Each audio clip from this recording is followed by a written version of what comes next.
Of course. Primary school, yeah.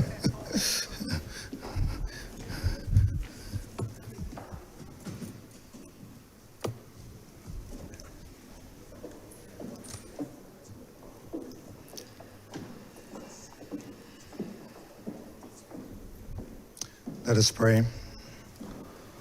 O Lord, our governor, bless the leaders of our nation. We may be a people at peace among ourselves and a blessing to others. Lord, keep this nation under your care. To the Prime Minister and members of the Cabinet, and to all in the administrative authority, grant wisdom and grace in the exercise of their duties. Give grace to your servants, O Lord. To the members of this House of Assembly and those who make our laws, give courage, wisdom, and foresight. Provide for the needs of all our people and to fulfill our obligations in the community of nations. Give grace to your servant, O Lord. And finally, teach our people to rely on your strength, to accept their responsibilities to their fellow citizens. They may elect leaders that make wise decisions for the well-being of our society. We may serve you faithfully in our generation and honor your holy name. Through Jesus Christ, our Lord. Amen. Say the Lord's Prayer. Our Father, who art in heaven, hallowed be thy name. Thy kingdom come. Thy will be done on earth as it is in heaven. Give us this day our daily bread, and forgive us our trespasses, as we forgive those that trespass against us. And lead us not into temptation, but deliver us from evil. For thine is the kingdom, the power, and the glory, forever and ever. Amen.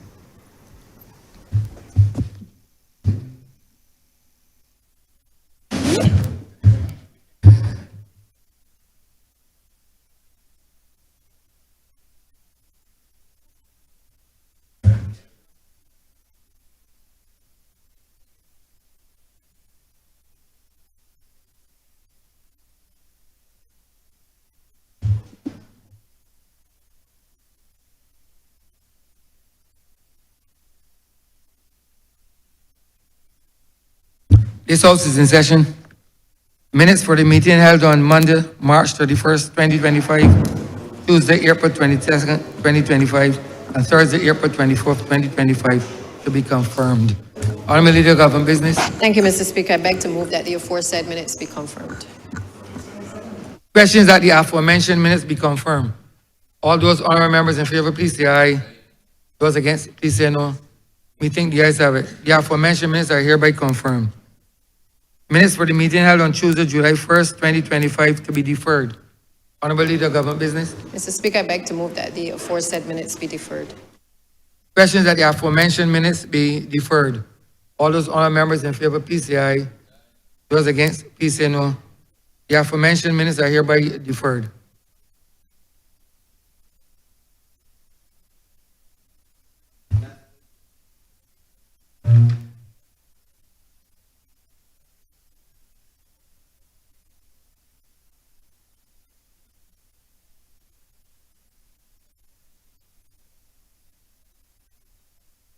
Honourable Leader of Government Business.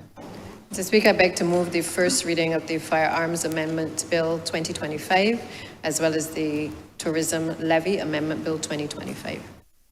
Question that the aforementioned bills be read a first time. All those honourable members in favour, please say aye. Those against, please say no. We think the ayes have it.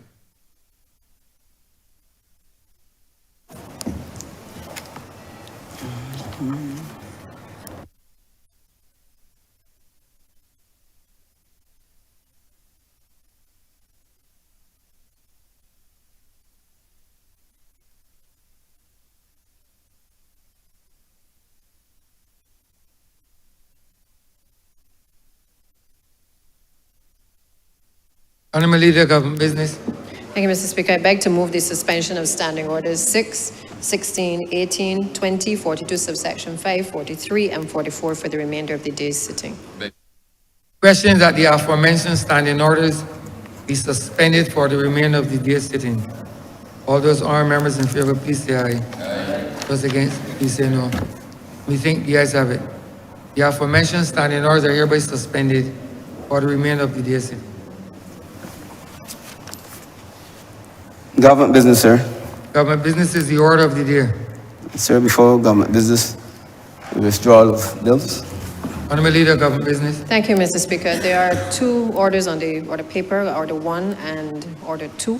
One relates to the Barbados Metrology Bill, which would have been laid in 2022, as well as the Copyright Bill 2023. Both ministers who will be leading these debates are now in the Senate, and I therefore beg to move the withdrawal of these two bills, which will at a later stage be replaced in the Senate chamber. Beg second. Question is that order number 1 and order number 2 be withdrawn. All those honourable members in favor, please say aye. Those against, please say no. We think the ayes have it. Orders number 1 and number 2 are withdrawn. Order number 12, sir.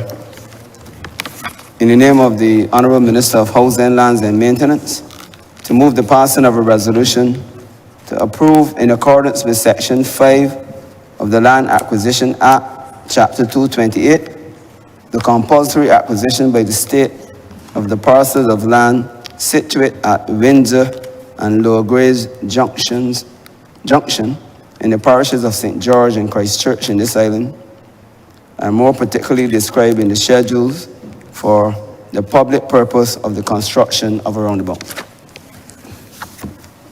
Honourable member for St. George South. Thank you, Mr. Speaker. I rise to introduce this resolution to acquire 7 parcels of land totaling 20,254.5 square meters, roughly around 5 acres of land at this junction of Windsor and Lower Graves in the parish of St. George and Christchurch for the purpose of a roundabout. But let me, I rise in a solemn mood because those of you who know me knows I'm a cricketer and I lost twice this weekend. I lost at Kensington and West Indies lost, but Mr. Speaker, they were devastated. But Mr. Speaker, you told me this morning that you had a conversation with Darren Sammy, and I think he's asking me to join the squad. I can join the squad, Mr. Speaker, but let me get on with this business of the day first, and then we can discuss me joining the squad. Mr. Speaker, members of Parliament, this site at Windsor Brighton is located, they have here 1.5 kilometers east of Border Hall Police Station, heading east on Highway 5. And Mr. Speaker, on Thursday, I received a call from my colleague, member for St. Michael Southeast, who informed me that an accident occurred at that junction on Friday. That was after we had a pretty meaningful discussion about this acquisition of land that started back in 2010 by the last administration. And indeed, I often say when there's something in the interest of public safety, we should have no political divide, nor no quarrels on matters of public safety and health, and indeed protecting our citizens. This junction, over the years, Mr. Speaker, we have had a number of accidents, incidents, and also fatalities, road fatalities, as a result of vehicular accident at this junction. And when you approach this junction, Mr. Speaker, coming from the Border Hall Police Station, as you get to the junction, you have on your left, heading north to Brighton Plantation, and on your right, you're heading to Lower Graves. That will take you to the airport. And it's a very dangerous junction, and I know both successive governments have tried to acquire this land, and this is 15 years we've been trying to bring some respectability to this problem. And in 2022, the officers from the Barbados Police Service and Fire Service and personnel from the ambulance service responded to a mass casualty situation in which we had some 25 persons sustain injuries, around 7:15 p.m. And this junction, Mr. Speaker, is dear to me as well because I had a friend. I had to respond to an accident there, a very close friend of mine, who lives in the Lower Graves area as well one night. So over the years, we've seen a number of major accidents. And they're not just accidents, because when you have an accident, Mr. Speaker, an accident where you see personnel, not pedestrians, persons in their motor vehicles going on their merry way, and someone comes out from a junction that is blind, we call it a blind junction, coming south from Lower Graves, and they have a T-bone turn to the right, or you can make a left turn, or you can go straight. And that's where the majority of the accidents occur. Persons approaching the forecross there at Windsor Brighton, coming from the Lower Graves section, which is a blind corner, or a blind section of the intersection. And when you have these accidents, Mr. Speaker, it impacts the healthcare sector, because we spend a lot of money in healthcare, and we have to do that because it's a right as well. But it also impacts the quality of family life, because when you have the head of the household, or even any member child who indeed travels in a vehicle, and you come to any junction, not just Windsor Brighton Junction, but across Barbados, and you have a vehicular accident, not even at a junction, and you're hospitalized, it impacts families. So this resolution, though it may seem simple, is indeed critical to allow the smooth flow of traffic, to enhance productivity as well, because when we have vehicular accidents, they're human beings. They're not animals, and even animals as well we have to protect. But they're human beings sometimes who are going to work, and indeed they don't get to their place of work. Some don't even get back home if it is a road fatality. So the importance of road safety to our sustainability must not be underscored.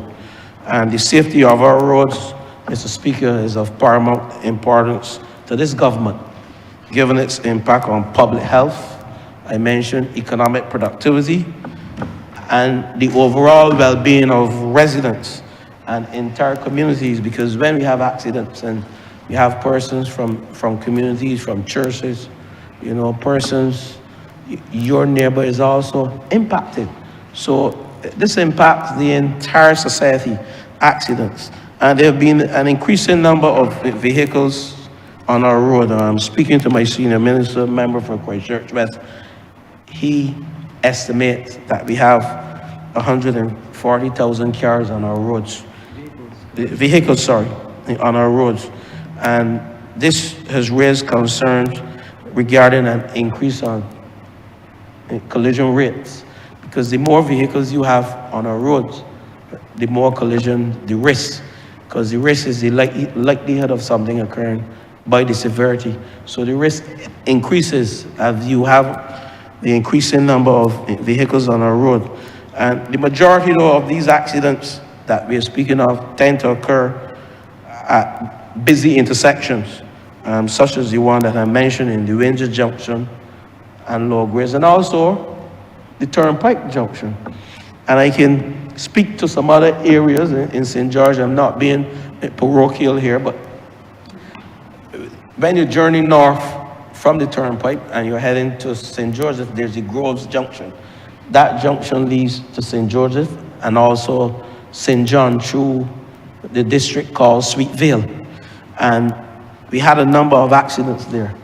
Mr. Speaker, I regret that we're going to have to come back to Parliament, because we are actively working on the resolution to approve the land acquisition to have a second roundabout, and that will be the one at Groves. And I know the member for St. Michael Southeast, we spoke about this only this morning, because that one should reach Parliament as soon as possible. I hate to use those terms, cabinet approving and then it reaching Parliament, but that's the truth.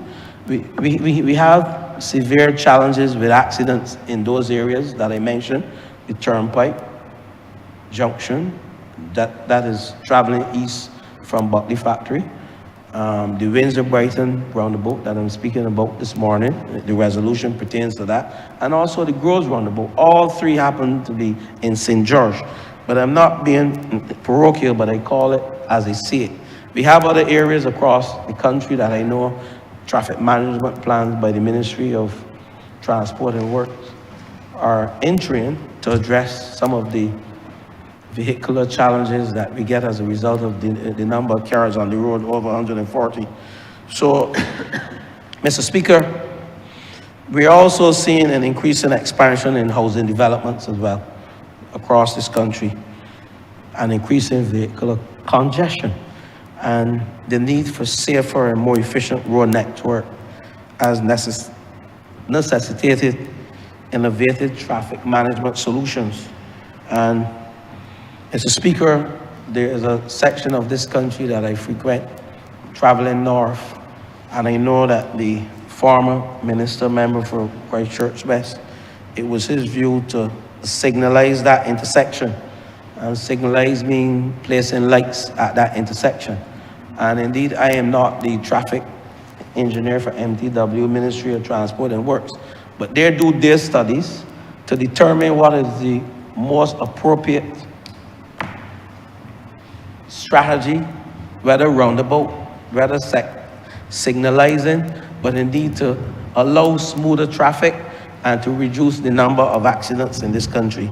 And it can be found, though, that in general, traditional signalized intersection can also contribute to traffic delays and higher accident rates. And while I will not go into my preference of a roundabout versus signalizing, there are times when you have to signalize, and there are times when you have to place roundabouts. But the integration of traffic roundabouts offer proven cost-effective and sustainable alternative that aligns with national infrastructure, transport, and housing goals. And why I say that? The cost of a roundabout, the long-term maintenance cost, there's no real long-term maintenance cost other than really beautifying the roundabout, which adds to the aesthetics of the community. But we know when you sectionalize a roundabout, an intersection, there's a cost of electricity and there's a long-term maintenance cost. And I'm not getting into the debate, like I said, but I'm just giving you the options and reasons why the Ministry of Transport and Works at times would say to you, we will place a roundabout at this section, or at another time they will say, we will signalize this intersection, and that's their purview, and I'm not getting into that. That's not my forte at this stage. It used to be, because part of my studies coming out of St. Augustine looked at traffic management. And indeed, I'm no rookie to the area, but I vow not to get into that debate today. Only to say that I am happy that this resolution has reached this far to allow the Windsor Brighton and the residents of the area to see an improvement, especially the Lower Graves area. I know the residents of Lower Graves in the constituency that I represent would be happy to hear this morning that we are indeed approving the acquisition of close to 5 acres of land to commence the work on this roundabout. But, Mr. Speaker, there are some benefits of roundabouts that I will get into briefly. And across jurisdictions globally, roundabouts have been embraced as modern traffic solutions due to their safety and performance advantages. Like I said earlier, their value extends beyond transport efficiency and helping to influence residential planning, I said, public safety, economic growth, and indeed the urban aesthetics. And we know very well as new housing developments emerge, there's a need for resilient and scalable traffic infrastructure. That becomes imperative, as the guys will say, that becomes axiomatic. That's the word you use, Mr. Speaker, axiomatic. Now, Roundabouts are not merely traffic tools. I said earlier, they are strategic infrastructure assets that support a broader development goal. And while, Mr. Speaker, there are no statistics that I have on the injuries or fatalities specifically at roundabouts in this country. I don't have those statistics. But what I can say, there's some benchmark internationally that suggests the improvement in roundabout design and driver compliance could reduce overall collision by about 37%, can reduce injury crashes by up to 75%, and can reduce fatal crashes by around 90% compared to signalized intersection, and that is global benchmarks. And I touched the member for Christchurch West because I know where his preference is. But Mr. Speaker, there is greater need for traffic management in this country. This government has been trying its best to improve traffic management, to improve traffic flow, to enhance safety, and better for pedestrians and cyclists. We have seen a number of accidents increase as it relates to cyclists in this country. There's also environmental benefits for having roundabouts, and I can just mention it briefly. Fewer stops and starts, Mr. Speaker, for a vehicle mean that there's less idling and there's less use of fuel, and also emissions. So the less you stop, Mr. Speaker, members of Parliament, the less fuel you use, the less emissions. So this contributes, Mr. Speaker, to better air quality and lowering the carbon footprint in urban areas. I also mentioned, Mr. Speaker, the lowering of operation and maintenance costs, as well as community benefits in terms of beautification. And the central island can be landscaped to improve the visual appearance of the area when you have roundabouts. Presently, there's a small roundabout at French's in St. George, the area that I represent. And I applaud the lady who worked at NCC, who's now retired. She beautifies that area single-handedly with plants. And indeed, when you're traveling east from Brighton, Plantation, heading to St. Philip along Rolling Hills, you have to get to French's. And as you look to your left, just above Melverton Christian Mission Church, you will see a beautiful roundabout, very small roundabout, but it is decorated with plants and the flora. The member for Christchurch West Central, I think he has been there with me, and he too was impressed because you know how he feels about flora and fauna, not only himself, but us as well. But Mr. Speaker, let me move on to a greater challenge we have in terms of improving traffic management in this country, in our city. And I travel north on mornings, Mr. Speaker. It takes me at least 1 hour when I leave around 7 a.m. It takes me at least 1 hour to travel from that section of St. James, Mr. Speaker, to Bridgetown.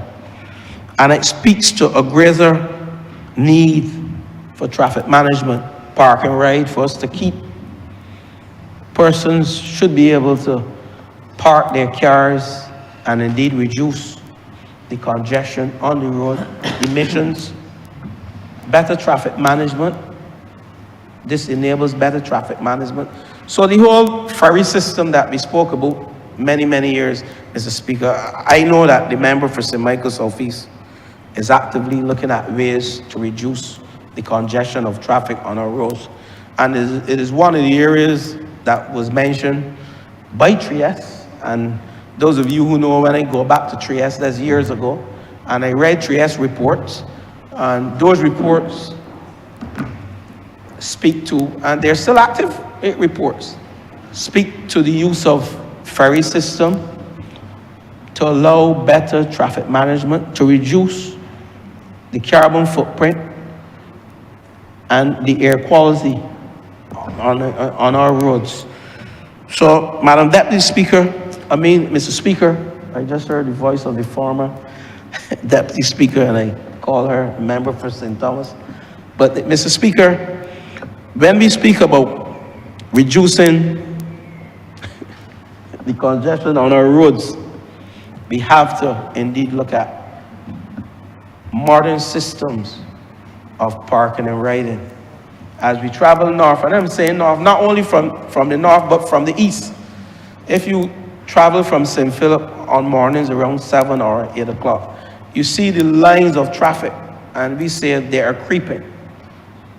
They travel at less than 15 miles per hour for over 1 hour to get from the destination in the eastern section to central Barbados. So there's a need for more park and ride systems in this country.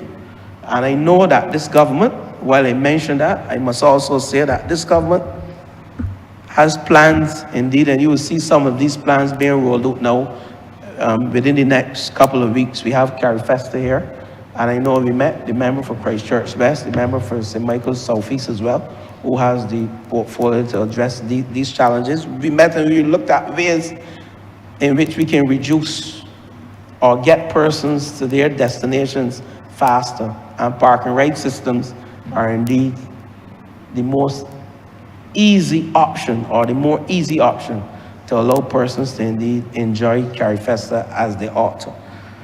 Now, this debate, Mr. Speaker, I will wrap up shortly, but I'm hoping that persons will see the need for a greater roll-out plan for traffic management in this country. When we travel through Bridgetown, we see too many cars in the city.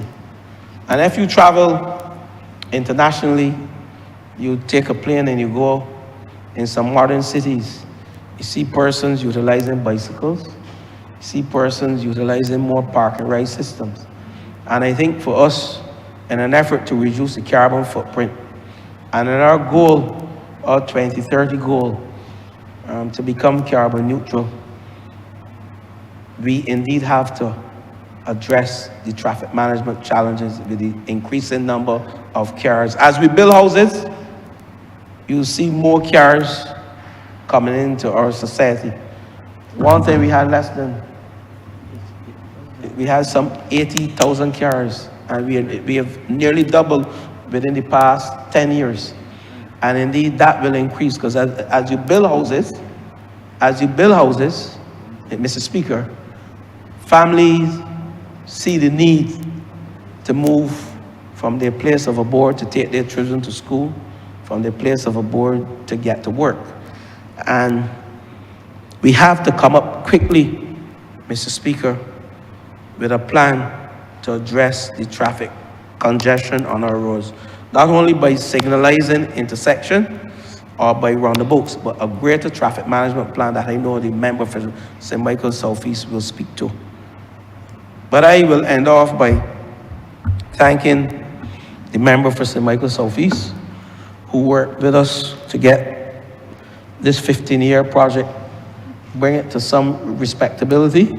Indeed, I understand that within a month or two, the work should start at Windsor-Brighton roundabout, and that will bring some ease to the residents who indeed fear for their lives as they travel along that section within a few months, right?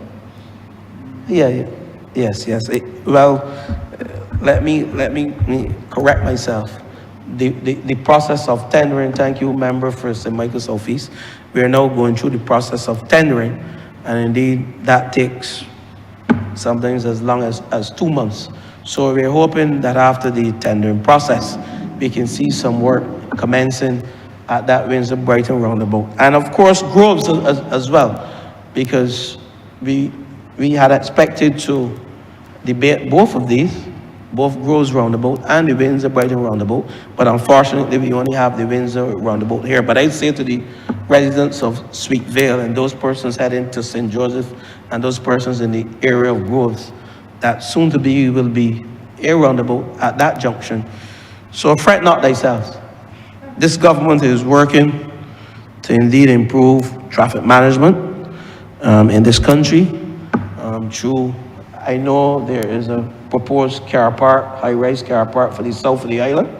I wouldn't go further to speak on that because that is discussion, preliminary discussion. I happened to be in a meeting where we looked at an area on the southern section of the country, and the member for Christchurch West, who's responsible for infrastructure, he too sat into that meeting. So there are plans by this government to improve traffic congestion, to improve the safety of our pedestrians, as well as persons who use our roads.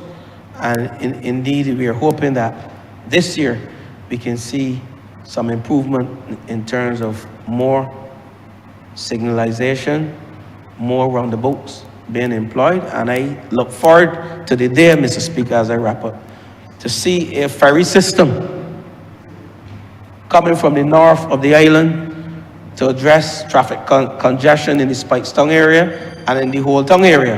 And I also look forward, Mr. Speaker, in the very near future, to see something similar in the southern section, to indeed assist those persons coming from St. Philip and the Christchurch area, to allow persons to reach to school early and improve productivity, because when persons get to their place of work early, that's an improvement in productivity.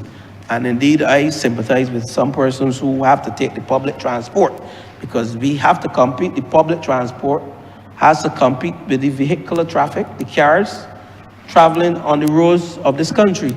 So a wider traffic management plan, the member for St. Michael Southeast will speak to that.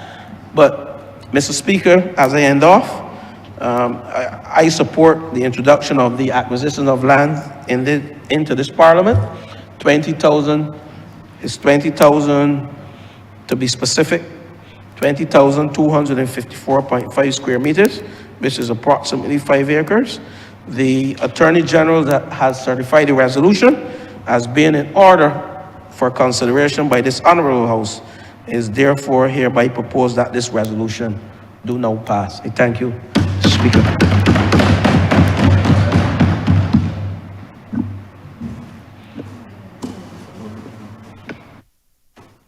Honourable St. John. Thank you, Mr. Speaker. I fully support the acquisition of this land. I have some areas in St. John as well.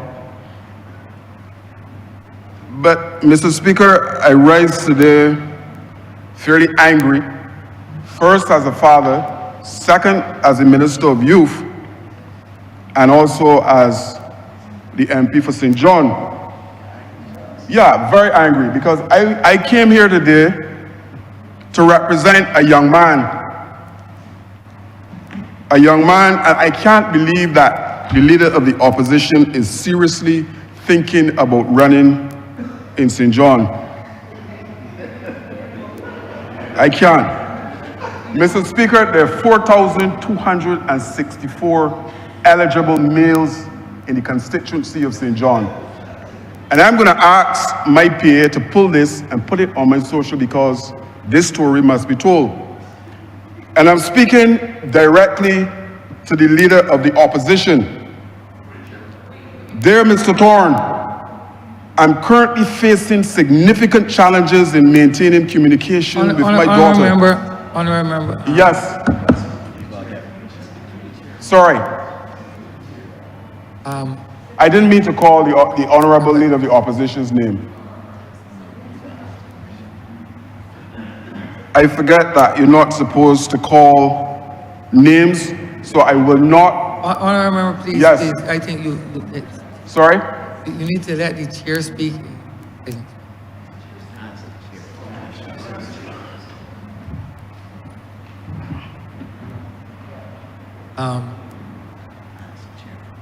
Obviously, it's not proper procedure to call the name of the honourable member in that form, in that way. That is yes, sir. And I notice that you're opting to read, this is not permissible as it relates to the standing orders, because I see you're reading a letter or something, I don't remember, but you're not so permitted to do. It is against the standing orders to so do. Yes, abide by the requisite standing order. You're not allowed to so do, Honourable Member for St. John. Continue. Mr. Speaker, so you're saying that I should ask permission to call Adiko Calamore's name? No, that's not the, that is not in compliance with the standing. So noted. So noted. So you Mr. Speaker. Hold on, sir. The standing order would permit you to summarize what is said or whatever. But you cannot address it in that manner, honourable member. You cannot. Thank you, Mr. Speaker. This young man from the constituency of St. John reached out to the Honourable Leader of the Opposition, asking him to use his influence so that he may be able to see his young daughter. Mr. Speaker, I know that the chamber, and like I said, I'm going to be brief on this, the chamber may be asking, how can the leader of the opposition influence a young lady to have the father of her child see that child? But the influence is deep because the leader of the opposition made the said young lady a candidate for the next election. Honourable member, it is not. Honourable member, it's not oftentimes that I would have to interject. But what we are debating here, honourable member, speaks to a specific resolution relative to the acquisition of land as it relates to the construction of a roundabout. So that I believe that any debate from you ought to be centered around what the honourable member for St. George South has led off. I could understand that you might have issues, but there will come a time and place when you can address those issues. That is A, and B, if there is a resolution that might be dealing with something in relation to the youth, it is thereby permissible for you to raise it. But we are debating on the issue of an acquisition of a parcel of land to facilitate the construction of a roundabout. And therefore, I would wish that your speech be centered in that area rather than in another area, honourable member. Thank you, Mr. Speaker. There is a forecross at Messiah Street that the honourable member for St. George South is aware of that is fairly dangerous. And a lot of fathers use this roundabout to go see their children in the area. And I believe, Mr. Speaker, that if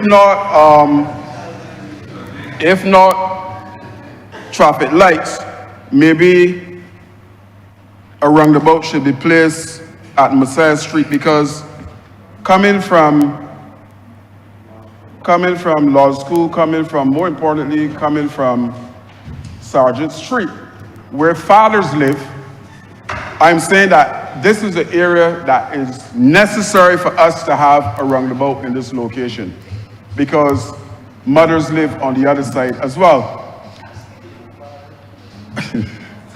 And speaking as the honourable member would have mentioned, this is a serious matter, because in a response that said in another place that I am a father too and I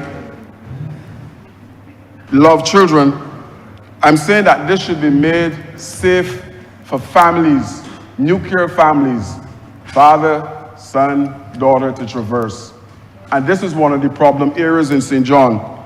In addition to that, Four Roads is also a problem in terms of if you're trying to exit the Four Cross at Four Roads, coming from Mount Tabor, it is problems. Another area that fathers traverse as well. So, Mr. Speaker, I'm in full support of this, and I'm sure that the honorable member, the honorable leader of the opposition, when he is supposedly canvassing in the constituency, will realize that Sergeant Street may be an unsafe area. There's no roundabout, but he will support having one at Messiah Street. Mr. Speaker, I'm obliged.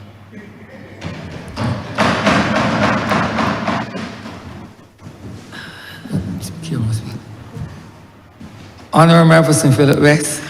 Mr. Speaker, I ask for the brief opportunity here to give my support to this bill, to this resolution, which would acquire the lands so named in the resolution for the purpose of building a roundabout. And sir, those particular pieces of lands to be acquired are actually button bound on the constituency of St. Philip West, which I have the opportunity to represent. And I could not let this bill go by without saying how much desired this roundabout is right there. I also wish to add, sir, that there is just up the road from where this roundabout is proposed to be built. There is an area where a little girl got knocked down last year, and she was hurt significantly. And I have to say that my constituency's office, we have been speaking with the member for St. Michael Southeast, who also has a responsibility for the Ministry of Transport and Works. And there is a crossing that is to be put near the bus stop where the little girl got knocked down. It is a thoroughfare, sir. And I believe that with this roundabout, we should not only think about the traffic flow at the roundabout, but we should think of the traffic flow going into the roundabout, where people make the street going straight up from Brayton, coming all the way down, a thoroughfare in a significant way. I believe that we need to put crossings, not just here, but generally where people are more likely to cross, usually near where bus stops are, that kind of a crossing and care for traffic management will ensure that persons are safer. And it also encourages motorists to yield, because when they can anticipate where that crossing is going to be, many of them will adjust their speeds. And so, sir, I give my support to this bill because of its contribution to the flow of traffic and traffic management that is much needed in the area. I believe that it will also reduce the number of accidents, it will save life and limb, and it will ensure that we have due care for the safety of the people of that area, including those of Hannies, Windsor, which button bound the area where this will be. And with these few words, sir, I give my support to this resolution. Honourable Member St. Michael Southeast. Thank you, Honourable Speaker. I too rise to support this acquisition by the Honourable Minister. As he would have introduced the resolution, he spoke to a number of, I think, months of running his ministry down and himself to get us to this point today. And ironically, on the last Thursday, we were finally able to get the acquisition before, the resolution before the cabinet. And Friday afternoon, I was on my way to get my haircut in St. George, and I had the misfortune of having to turn around because of the very sad accident at Windsor Brighton. I don't want to say what my message to the Honourable Minister then said, but I was most grateful that at least we had taken the steps over the last few months to be able to get the resolution before Cabinet, and certainly that there were no casualties as a result of the accident. I do feel the misfortune, obviously, when accidents of this nature happen, particularly at junctions that have been long-standing and problematic across the country. And it is certainly not lost on myself or certainly the cabinet or the other members of the ministry when we know that there are areas where there needs to be some adjustments or there needs to be some design work, but it feels sometimes that you haven't moved fast enough to be able to ensure that the designs are done or the tendering has been completed. So I do accept that from 2010 when this would have started, and I think the Honourable Ministers indicated obviously it has straddled both administrations, so this is again not a debate of pointing fingers, but I think that this speaks to a process that really has taken far too long in bringing this issue to this place to be able to do the acquisition. When I became Minister, it was against a background where we've been hearing a lot about the Windsor-Brighton roundabout being put in place. The member for St. Andrew and myself raised this in several meetings in relation to why the process had not been moved along. We then discovered that over the course of the previous years, there had been some disputes regarding the contract. There were some variations that were done to the roundabout, and perhaps what the minister didn't allude to was that the initial acquisition which had been started was for 4 parcels of land for this particular project, but we later realized that a larger portion of the land would actually be required in order to be able to scale up the design for that particular area.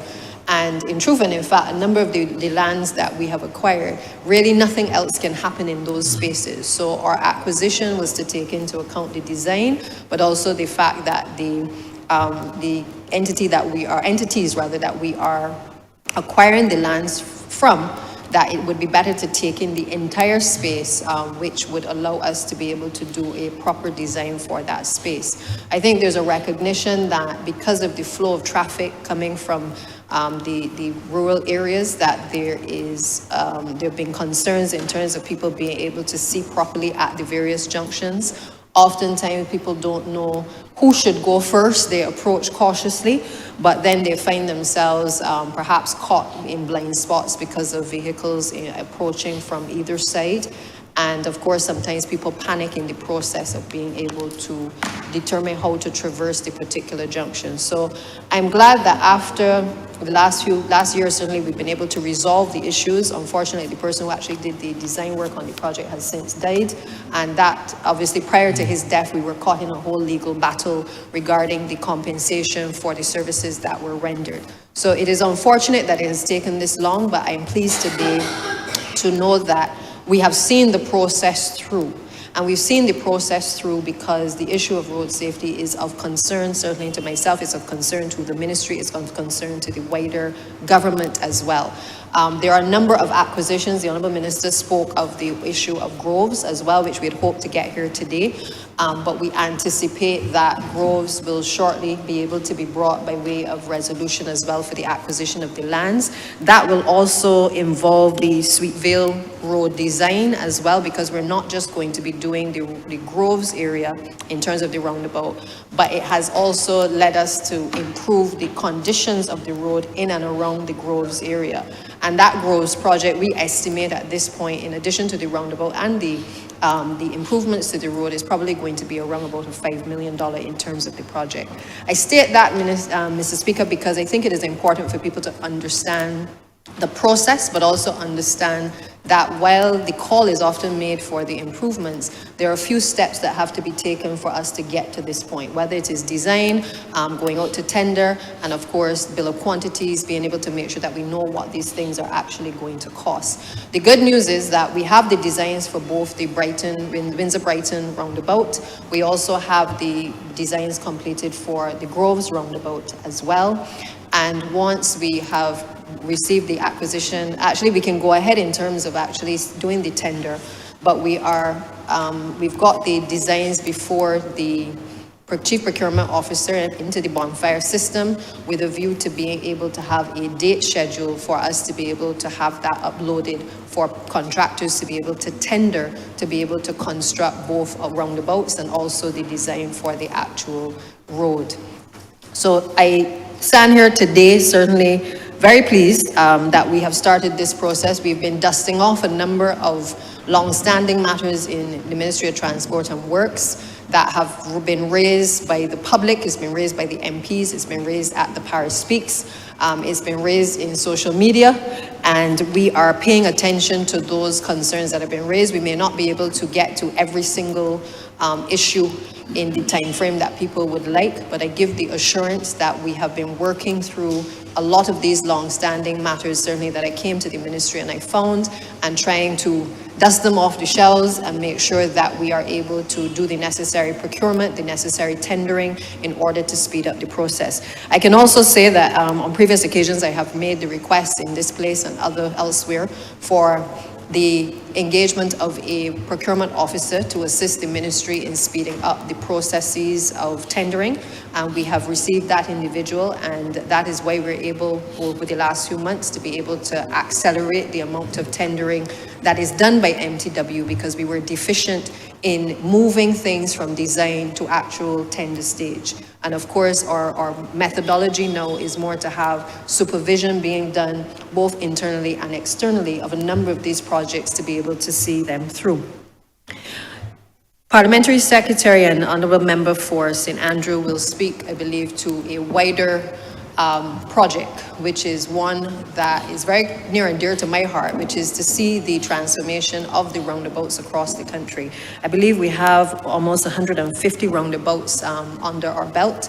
And the intention is that these roundabouts, which have been placed over the years under a committee to be able to allocate to various corporate entities to market and promote their brands, that the time has now come for a partnership with ministry and private sector to be able to utilize them to not only spread the messages about the brand, but also to ensure that we are able to promote strong positive messages, to also be able to give the corporate, the creative sector an opportunity to display their visual arts as well in this space, and certainly to be able during the Easter, Christmas, and certainly any other independence and any other significant event, to be able to work with the corporate entities to brand those areas so that the country itself starts to take a different feel and shape in the spaces in and around our roundabouts. But we're not just working on roundabouts.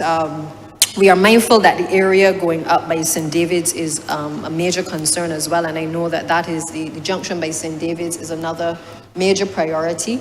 And once we're able to get these two projects off of the ground, the intention is to move quickly to be able to get the designs completed so that we can move to improve the solutions at that particular junction.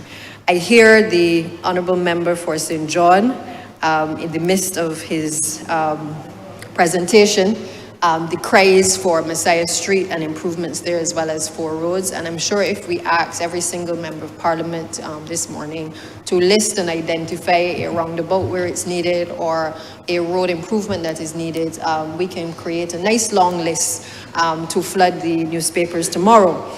My focus, Mr. Speaker, is really more to address priorities and to address in a systematic way the issues that are presenting us across the country. And while I know we will not get to every single issue, there are in a list of areas for attention that the ministry addresses in order of a priority system.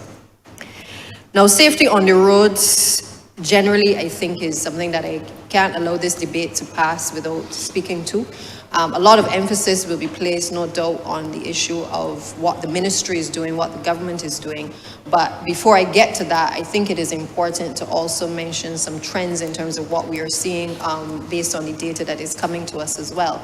We're seeing a lot of people running red lights. We're seeing a lot of people moving quickly to get to their destination, perhaps starting a little later than they're supposed to, and then somehow believing that the traffic in front of them is just going to move speedily. There's a lot of road rage being created from our PSV sectors to ordinary people driving on the roads. These are the realities. People are driving a little faster where the temptation is there because the roads may be free, and as a consequence, sometimes accidents are caused because of that. So before I begin on what the ministry is doing in addition to the roundabouts and other safety mechanisms, I think it is also a call for people to not just slow down, but to be a bit more cautious in how they use the nation's roads. We have potholes, and some will say that the potholes tend to slow you down, But that is another issue that we are also addressing, and I would urge persons, knowing that we have our challenges in terms of the road infrastructure, that we need to take our time a bit more in getting to the destinations that we have to. We are behind, yes, in terms of the improvements to road infrastructure, because this government is playing catch up after not having many of the roads, the potholes fixed for a number of years. Even the road markings were not being done at the speed that they need to be done. We had issues where I think the last speed humps that I recall being done was probably in the Golden Rot area when I was not even the minister then. And those were concrete humps that were installed in the area of a play park. We have moved away from that particular methodology in terms of using the concrete structures, and the ministry is currently exploring a type of speed hump which you would see perhaps more in like the Coverley area and in some of the residential developments, where we would have a more rubber mapped speed hump that can be used in and around residential communities, in and around our schools, in and around our community centers. And why are we moving in that direction, Mr. Speaker? Because quite simply, I can't ignore what I've heard at the Paris Speaks. I can't ignore the concerns that my colleagues have raised and the country has raised in terms of people slowing down.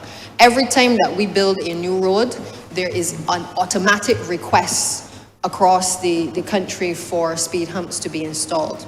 And while it is that we will not install speed humps as a calming measure on every highway or on every major road, the reality is that there are some areas that we believe are now necessary for us to explore this type of system to be able to help us to do some traffic calming across communities. And I'm sure that each of the members of parliament can certainly identify even where there are some who are not sure exactly where they're running. I'm sure that they can perhaps, pick and choose a couple of areas that constituents may have commented that may be required to have these types of traffic calming measures. Now, that's not the only type of traffic calming measure, but it is one that we feel in the interim can certainly give a great uptake in addressing some of the concerns that have been raised. I recall saying to my staff that when they solved one issue in terms of speed humps along the Golden Rock Main Road, the commuters then took the Stratford Hill area, and there are no speed humps on that road. But what we have is a number of little children who, because it's a densely populated area, are traversing that area, sometimes running out of their homes to get to the play park, and there are no attendant speed humps in that particular road. Now, these are the types of things that I believe that this type of measure is going to be designed to be able to address in the short term, while we look at all of the other mechanisms for being able to slow traffic across the country. The other area is in relation to streetlights. I haven't heard anyone mention it as yet, but again, streetlights is also another mechanism that we have used and continue to use in relation to road safety. Now, our relationship with the Barbados Light and Power allows for us to be able to indicate to them where the areas are that we would want to see additional lights on poles. The ministry has also explored the issue of the solar lighting to be able to address the blind spots that we have in a number of areas. And in recent times, we have also had the Barbados Police Service raise with us a number of specific roads and areas, corners and stuff. Not only that we as a ministry have had to designate resources to clean, to ensure that people can traverse easily and people can see what is happening in their communities, but also they've highlighted the need for street lights to be in place in some of those areas. So our approach going forward from a road safety methodology is really not just to have the traditional lighting and improvements in traditional areas using the lights from Light and Power, but also to have a program which allows for us to be able to use the solar lighting within the inner communities and even on the roads where we have been building out. So for instance, you may start to see some within the Scotland district because we are spending a lot of money in the Scotland district making improvements to the road infrastructure. But road infrastructure on its own is not just the improvements is not the be all and end all. We also have to take into account things like the bus stops, the sidewalks. We have to look at the road markings. We have to put down the cat-eyes. And of course, the biggest issue is also making the countryside come alive by the introduction of lighting. So the countryside does not have to feel as though it is not just have been neglected, but that it is isolated because it does not have the appropriate lighting in place in those communities. We also are mindful of the area that was mentioned by the honourable member who spoke before me in relation to the Hannes Windsor area where the child was knocked down. We've seen a few of those recently. Again, it goes back to my earlier point that we also need to ensure that drivers are a bit more vigilant on the roads. We expect children to do things impulsively, and therefore as drivers we have to anticipate that there may be a child coming across the road. Equally, the ministry has been ramping up its road marking program. In particular, you will see a lot of activity around the time when children go back to school to make sure that when they start the school term that the road markings are in place. Can we improve on this? Yes, I believe we can. And we've been exploring whether we may need to outsource some of the works that are done across the ministry in relation to road markings and other things that are pretty simple for people to do, but will follow the standards of the Ministry of Transport and Works. So those road markings, we have also partnered with some of the persons in the private sector. I believe that launch will happen very shortly, but we are not operating in a vacuum. We've had very good corporate entities coming on board to work with us to supply paints to be able to allow the ministry to advance this program. And we encourage corporate entities to continue to come on board so that we can accelerate the number of teams that we can put on the road to be able to get these road markings done in short order as well. The other area that that I'm mindful of, and I think I should mention this, is the Lodge Road area, because again, I recall having a management meeting recently, this is Lodge Road in Christchurch, to raise the issue of concerns that have been previously raised in relation to the Lodge Road community. A number of people had lost their lives on that road. A number of accidents have also taken place there. And I would have indicated previously that when we were doing the Mill and Pave program, one of the things that we had looked at was whether we could have included the Lodge Road Christchurch area on our list. The challenge was that it required significant means replacement and improved, obviously, lighting and sidewalks in that area. And the other thing that it's going to require is acquisition of lands, because in order to widen the road, in order to be able to accommodate the sidewalks, whether on one side or both sides of the road, there's going to have to be some acquisition. The project has to be designed before we can build it. And therefore, there is a process that must take place, just as we have done on the road roundabouts and on other roads, to ensure that we give the commuters the opportunity to have a decent surface that they can drive on. So one of the things that we have done as an interim measure is that we are waiting the Light and Power to be able to install some lights from the corner by Gall Hill, going all up to where the industrial park is by the roundabout, to improve the lighting on that area. That is irrespective of the fact that the designs still have to be done for Lodge Road, and that will be done under a design and build. The good news is that the design and build for this project is also going out in the tender for the Groves roundabout as well as the Windsor-Brighton roundabout. So they're all in a batch together for tendering. So really the ball is now in the Chief Procurement Officer's court for her to be able to allocate a date so that the tender documents can certainly be uploaded so that the contractors can tender for those designs. But that area is like many others in the country where it didn't obviously start out being so high traffic. Since that area would have emerged, we would have had a lot of industrial activity in the industrial estate. We have also seen the increase in traffic coming from the Oystons area. You have the school also within the surrounding community. And then traffic comes off of the ABC highway and takes the connecting road to come down Lodge Road to get to all of the other areas along that stretch. So we have seen the increase in the traffic, and therefore with the increase in the traffic requires us in many districts to be able to make changes to the design, the layout, and certainly to be able to have a systematic way of being able to design a number of these new roads as well. So it is unfortunate, yes, that there has been loss of life, and we take no pride in anybody losing their lives.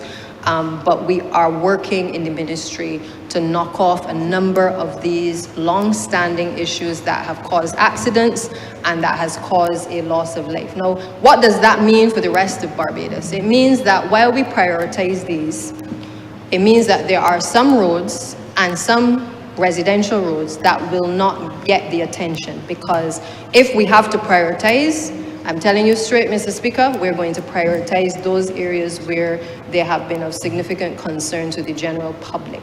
And therefore, the Lodge Road, the areas relating to Groves Roundabout and the Groves Road, along with Windsor Brighton, are roads that are of significant priority right now for the ministry. Windsor Brighton Roundabout is probably going to come in around 3 million. The Groves Roundabout, along with the infrastructure works on the actual road with Sweet Vale, is going to be another 5 million.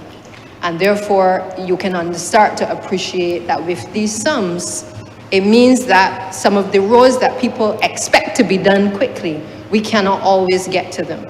What we have done in the ministry, though, is to have different tiers of roads. So we have high priority roads and roundabouts, but we also have a number of the residential roads that you've started to see across the country being done in residential communities, both across the rural areas as well as across the urban corridor as well. And I think, Mr. Speaker, in your constituency, you have been the beneficiary of the program focused on roads that we could not get to on the mill and pave, but roads that required us to basically improve drainage and to certainly do the upgrades to eliminate the potholes. Potholes are something that I think, I'm not going to say we have to live with, but we're going to have to live with it until we are able to get the pothole patching machines in, which I hope will come before the end of this year. We've placed an order for about 6 pothole patching machines to be able to assist us with the carve out of large areas of potholes, because the reality is that a lot of the roads that people complain about really need a full rehabilitation. It is not just a simple cutout of a pothole and fix it temporarily, but the truth is that when you look at the long-term cost of the investment into repairing the road, it is a significant cost, and we are trying to get the resources in place to be able to make sure that we can do full rehabilitation of many of the roads. So the pothole program is continuing. We had some issues with the equipment recently, but we have been able to get that back on track. But the pothole patching machines, of which there are 6, will hopefully be here before the end of the year, so that we can have that put into place certainly for the end of this financial year going into the following year. So, Mr. Speaker, I believe that today's discussion is really about an investment in public safety. It does bother me that this has taken 15 years to come to fruition, but as I started at the outset by saying, it does please me that we have been able to gather all of the ministers to be able to push at the level of the bureaucracy to be able to break down the barriers and certainly be able to move this process along so that we can see this level of improvement taking place across the country. And I believe that accidents must not spur us into action. It is really time that we recognize that when we have these types of accidents, or even where there's a loss of life, that it has a significant impact on families. And I say it to my staff all the time that we must not wait until something happens in order to act. And I say that to each and every one of you in this place as well. Too often we take too long across ministries to communicate with each other, to push the processes along. Meanwhile, we're getting the phone calls saying that another accident has taken place or another person has lost their life. It is not fair to the families, and I do feel that we are making some inroads, but we still have a little bit more of some roads to travel to be able to get us to where we want to.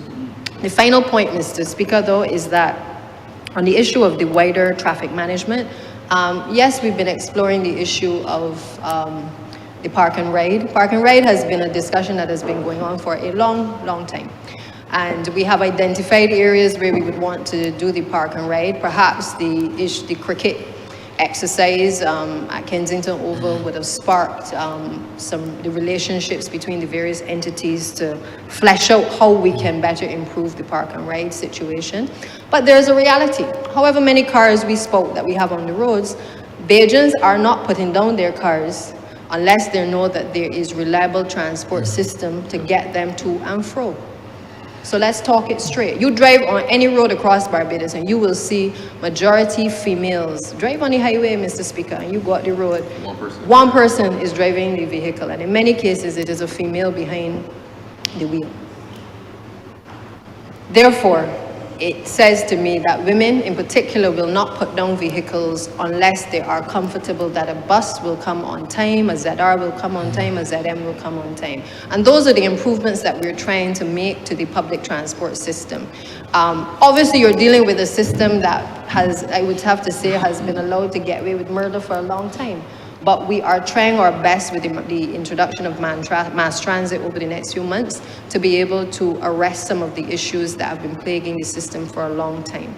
The disorder that we see on the roads, we're trying to address that now. There'll be a public education campaign launching shortly in relation to the PSV sector, because safety is not just about speed humps and street lights, but safety is also how the people who move people across the country behave in relation to our roads as well. And therefore, it is not lost on us that while we have tightened the rules of Transport Authority and tightened the teeth that they have, we also now have to make sure that people understand that their consequences must also have actions as well. We've been working behind the scenes to deal with the issues with the PSV operators, and some have been compliant. Others, I think we now need to ramp up and allow everybody to be a part of understanding what is expected from our drivers on the road. I've seen a number of the practices where drivers are not wearing shoes, the appropriate shoes, despite the regulations speaking to what they should wear. And I just want to signal that we are coming after them as well, because it cannot be that you are disregarding basic rules in regards to safety. I can't drive in my car with my slippers on, and I'm not going to drive barefoot either, because I understand that there's a danger, not just to me, but to other road users as well. And I believe that if you are carrying having in your custody ordinary Barbadians traversing across our roads, that there are certain basic things that we need to make sure happens. I always say that without order, there will be disorder.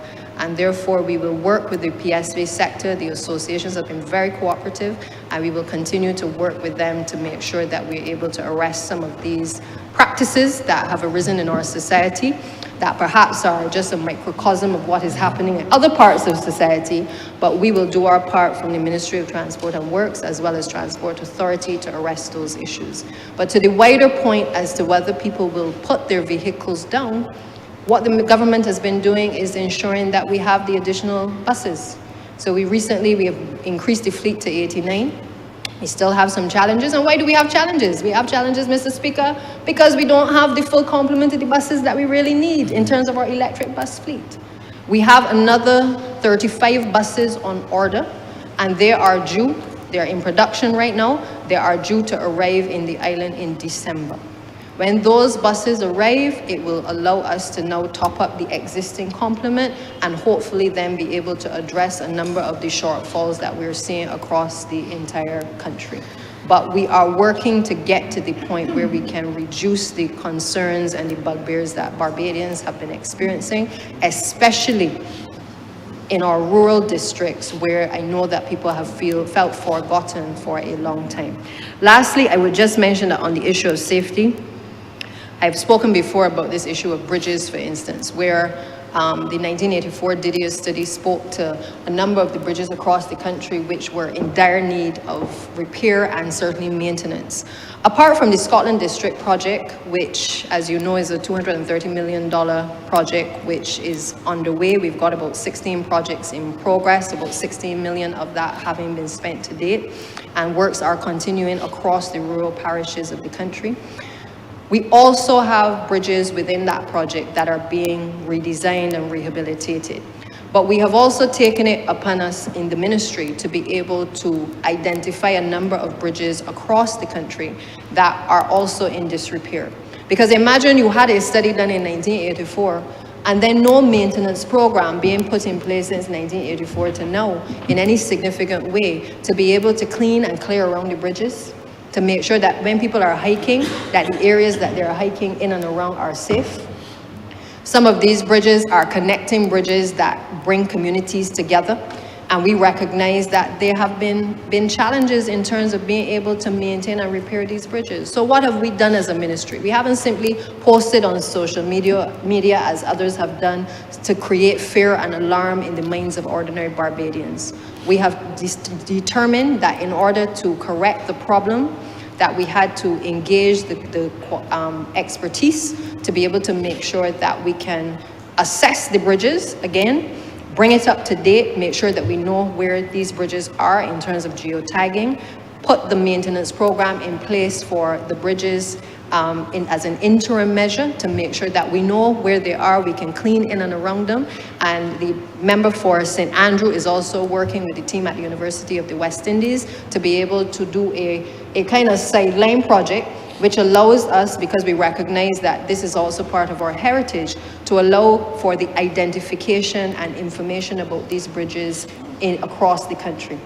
Because again, I don't believe that I am just Minister of Public Works, but I believe that I must use all of what I am in terms of creative and knowing my history to make sure that we are able to have other areas in and around the bridges that are of benefit to not just Barbadians, but also to tourists. So the Honourable Member is working on that particular project, given his background in research and certainly in history, to work with the technical team at the University of the West Indies to be able to give us a project that not only cleans and clears the bridges, but also treats to these bridges with their history. Because our forefathers helped to build out these bridges, Mr. Speaker.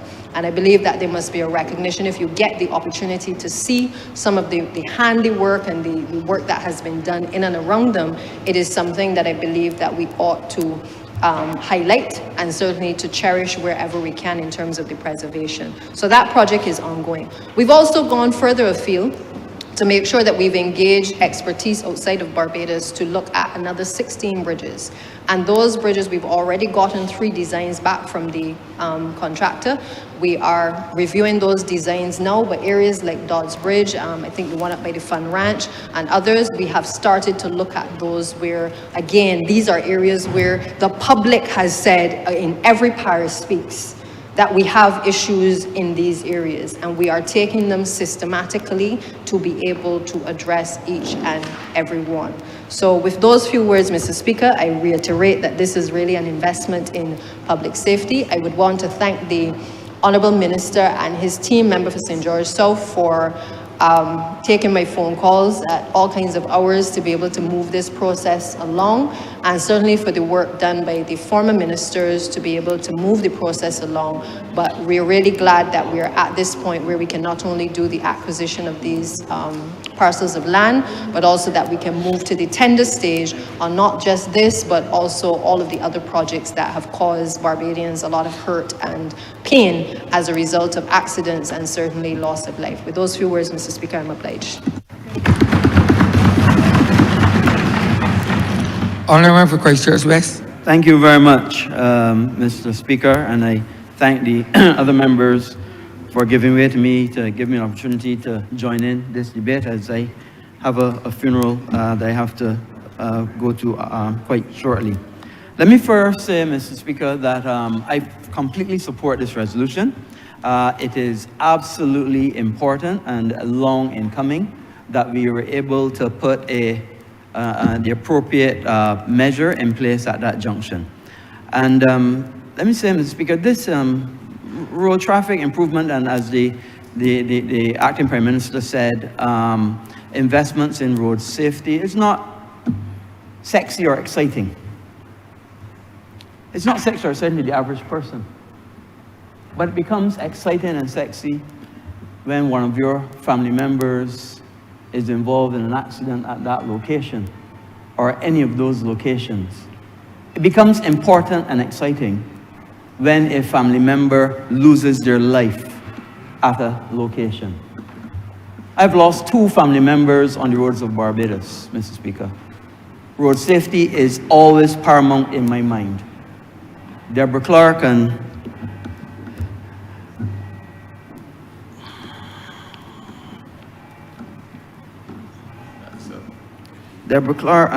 Ferenz Dugid lost their lives on these roads in Barbados.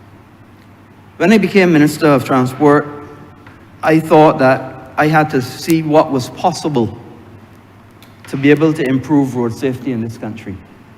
There was a program that we found there called the International Road Assessment Program, the IRAP. And the IRAP identified areas where simple measures could improve road safety at certain junctions.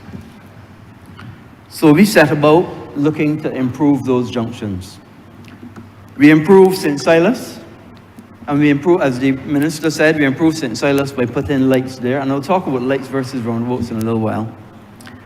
We improved the Garfield Sobers roundabout by putting that additional lane to the left to improve traffic and also to improve access for pedestrians and so on.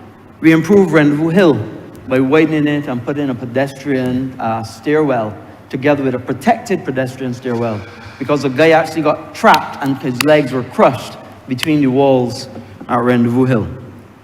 We improved Coverley, and a new roundabout was put at Coverley. We improved Codrington as well, in a small roundabout there by Codrington, where Codrington Road joins to Combermere. And we looked to and started designs, looked to finish the designs for the one that we're doing today, which is Windsor Brighton. We also had designs that we found there, and I'm surprised that I didn't hear the minister say, designs were actually done for Turnpike as well. And you know that Turnpike is also a roundabout that needs to be done. So we also put a countdown light at Marhill Street. And what you know is the countdown light is at Marhill Street when you come from St. Michael's Row into Marhill Street. It actually tells pedestrians 10, 9, 8 when they can cross, because that is a well-known cross-section where pedestrians cross whether the light is with them or not. So we tried our best to be able to put appropriate measures in place to improve road safety at various junctions and various roads across Barbados. But it was not ended. We identified about 20 roads or junctions, and I'm happy to see that subsequent ministers have continued that work to be able to improve road safety, because at the end of the day, as the Prime Minister said, we owe it to the people. It's one thing to say that, yes, we're doing this, we're doing that, but when families are involved, when people lose a loved one, a brother, a sister, a cousin, an uncle, an aunt, a mother, a father, or sometimes a mother, a father, and a brother all in one, and leave then a young child to have to fend for themselves and then passed over, or then have to be adopted by a relative. These things matter. And these things are very, very important to our society and to our community. I want to talk a little bit about lights versus roundabouts, because as you could hear in the undertones from my colleague from St. George South, that there's significant debate about lights versus roundabouts. So let me first say at the outset, I am a proponent for lights over roundabouts. I heard my friend say, I guess he's suggesting that roundabouts, he's a proponent of roundabouts over lights, but I'll explain why. I'm going to explain why I prefer lights over roundabouts. The first thing is this: traffic lights rather than roundabouts. Traffic lights, first thing. And let me give a simple anecdotal thing first. The corner of Culloden Road and Culmarock. Culloden Road and Culmarock, when I was a boy, I went to school on Pine Road, and I traversed from Dayton Road, where I lived, to Pine Road. That used to be traffic lights in the early days. The wisdom of the then MTW decided that it was too much trouble as a traffic light. They acquired significant, as we're doing now, acquisition of land for areas. I remember very well, there used to be the Indian family living at the Blue House on the corner. Their land was acquired, and they made a roundabout. It was called the Ernest Dayton Motley Roundabout, Mr. Speaker. After years of recognizing that the roundabout was failing, and why was it failing? It was because the quantum of traffic had superseded the design. So what do we have there now? Back to traffic lights. Back to traffic lights. So what is the lesson from that? I can tell you what the lesson is. Roundabouts are better to slow down traffic. Traffic lights are better for high traffic areas. And let me go further. When demographics change, say for instance, a big development goes on at one side of the intersection or another side of the intersection, you can't go and redesign the roundabout, but you can change the timing on traffic lights. So the malleability of traffic lights makes it a better solution than roundabouts. That's the second reason. Let me give you the third reason. Now in the technology era, Mr. Speaker, you can have what's called smart traffic lights. What does that mean? I know you can have smart roundabouts, but you can have smart traffic lights. What does that mean? When you approach, say for instance, an emergency vehicle, an ambulance, a police vehicle, or even a shuttle from a park and ride is approaching the traffic light, there is technology that can cause that traffic light to turn green, which means it stops the others on the intersection and allows the emergency vehicle to go through. It also allows the shuttle, for argument's sake. Say we get the park and rides that the minister spoke about. Put those in place. It means that when people are encouraged to get on a shuttle, because shuttles get the opportunity to get green lights all the way through. Roundabouts can't do that. Let me give you another reason. You know, the land of roundabouts is a place called Milton Keynes in the UK. I know it well, I used to play rugby there. In the UK, which is famous for roundabouts, they now have traffic lights on those roundabouts, Mr. Speaker. They now have signalized the roundabouts, so they've added traffic lights to roundabouts. Well, therefore, it tells you they could have started with traffic lights in the first place. So, of course, I am not a traffic engineer, but I have recognized the benefits of traffic lights over roundabouts.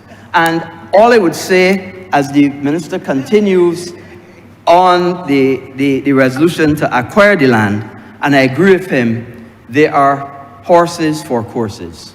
In this particular instance, I fully agree in a roundabout. And I'll explain to you why.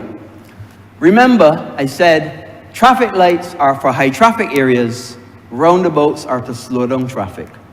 This particular intersection is not high traffic, it is high speed. So a roundabout here is absolutely the correct design for that location. That's the first thing. The second thing, there's something called sight lines. And I'll give you an example. I'll try to make it simple as I can. Normal cross intersections, perpendicular like that, are amenable to either roundabouts or traffic lights. However, this particular intersection, the sight lines are bad. It means that it is not a normal 90-degree forecross, but is in fact an X. What does that mean? That means at certain places when people approach the intersection, when they look left or right, depending on where they're coming from, they have to look past 90 degrees. And having to look past 90 degrees means that your sight vision or your sight lines change, and it makes it more dangerous. And this is exactly the reason why this area is begging and has been begging for years for a roundabout rather than traffic lights, and also one of the reasons why it is important, because it's caused so many so many accidents in that area because the sight lines are bad. So although I am a proponent for one, I do accept that in one case over the other, it depends on each particular situation. But if there is a toss-up between 50% roundabout, 50% traffic light, I will always come down on traffic lights. So, Mr. Speaker, this is long in coming. It is absolutely essential. There are others that need to be done, as we mentioned, especially Turnpike. Turnpike is becoming a problem from a traffic point of view as well. It is dangerous because of the sight lines, because it is not a forecross in the true sense, and it is important that we get these done and get them done quickly. Because this administration must recognize, and has recognized, that traffic has become an issue in this country. Partly because of the quantum of vehicles that we have on the roads, and partly because of the design of Barbados. And let's get real. The British designed Barbados in a system of what we call spoke and hub. So 7 spokes, highway 1, 2, 3, 4, 5, 6, 7, coming down to the hub at Bridgetown. Not the best design. In fact, they themselves are not recognizing it, and that's why in the UK, you have the M25, which is a circle going around. You have the North Circular and the South Circular, which is again circles going around. The circular, or the way of getting around in those areas, is better than a spoke and hub. Because what a spoke and hub does is it draws everything down to a focus at the hub. And this is why we have that long traffic problems in early morning or evening going on the way out. It's better to have a grid, because a grid doesn't focus into the hub like how our current design does. But having said that, we recognize that we have a traffic issue. We recognize that we have to do something about it. Park and rides is one thing. Sharing rides also. Having times when today I drive, tomorrow you drive, the next day another person drives. Sharing the rides as well is another opportunity. And we have to look at new and innovative ways. Staggered times. I remember when I was minister, I spoke about staggered times for schools. And we have to get back to that, to look to see what we can do, what innovative and new things we can come up with to improve traffic and improve the lives of the people of this country. With those few words, Mr. Speaker.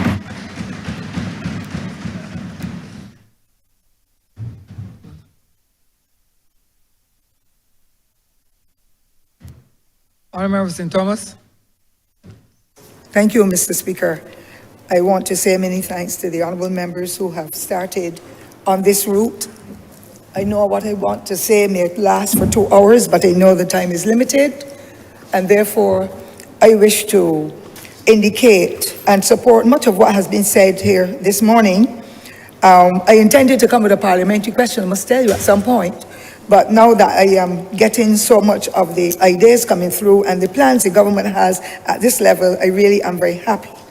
I want to indicate from the outset that there are needs for more roundabouts in Barbados.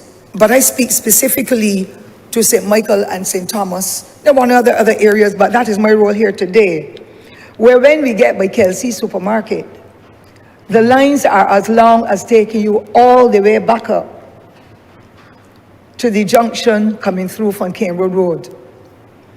It is a dangerous road. It needs a traffic light urgently.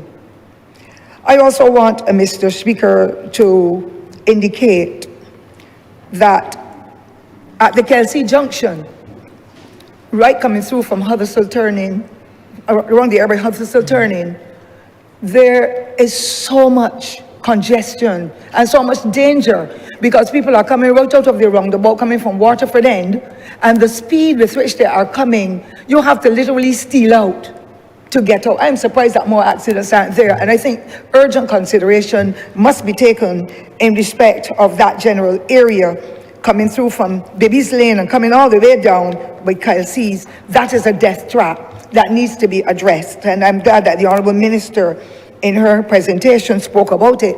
Either she'll put, well, I don't think a roundabout would be the best, but a traffic light, because that is a very heavy area where residents live, and I think it will be a welcoming experience for all. My other concern, sir, is to do with markings in the road. And I believe that we need to do like some other countries where we're using paint, but the paint is not lasting. Even on the road that has Barberine done, I call it Barber Green, or they paved the Barber Green.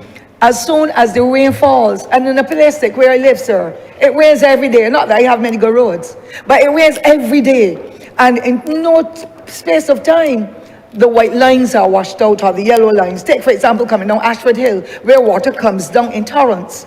The paint goes quickly. I believe that it's about time that the government comes up with some kind of plan from the distinguished persons who guide the Ministry of Public Works and Transport to be able to use some kind of material, like something I saw, I think in Canada or the United States, where it seems as though they're mixing sand with the paint And that lasts for many more months or years compared to just the regular paint, because that use of that paint is a very costly exercise, and then persons have to go up the road to put in the paint, to do the painting, and then within a matter of weeks, you're juggling to cross the streets. I think that needs to be urgently examined in order for us to get where we're at. Sidewalks are important now. We're talking about 100,000 vehicles on the road. And the worst are the ZRs, Mr. Speaker. I am tired. I live in rural Barbados. The behavior is so ridiculous.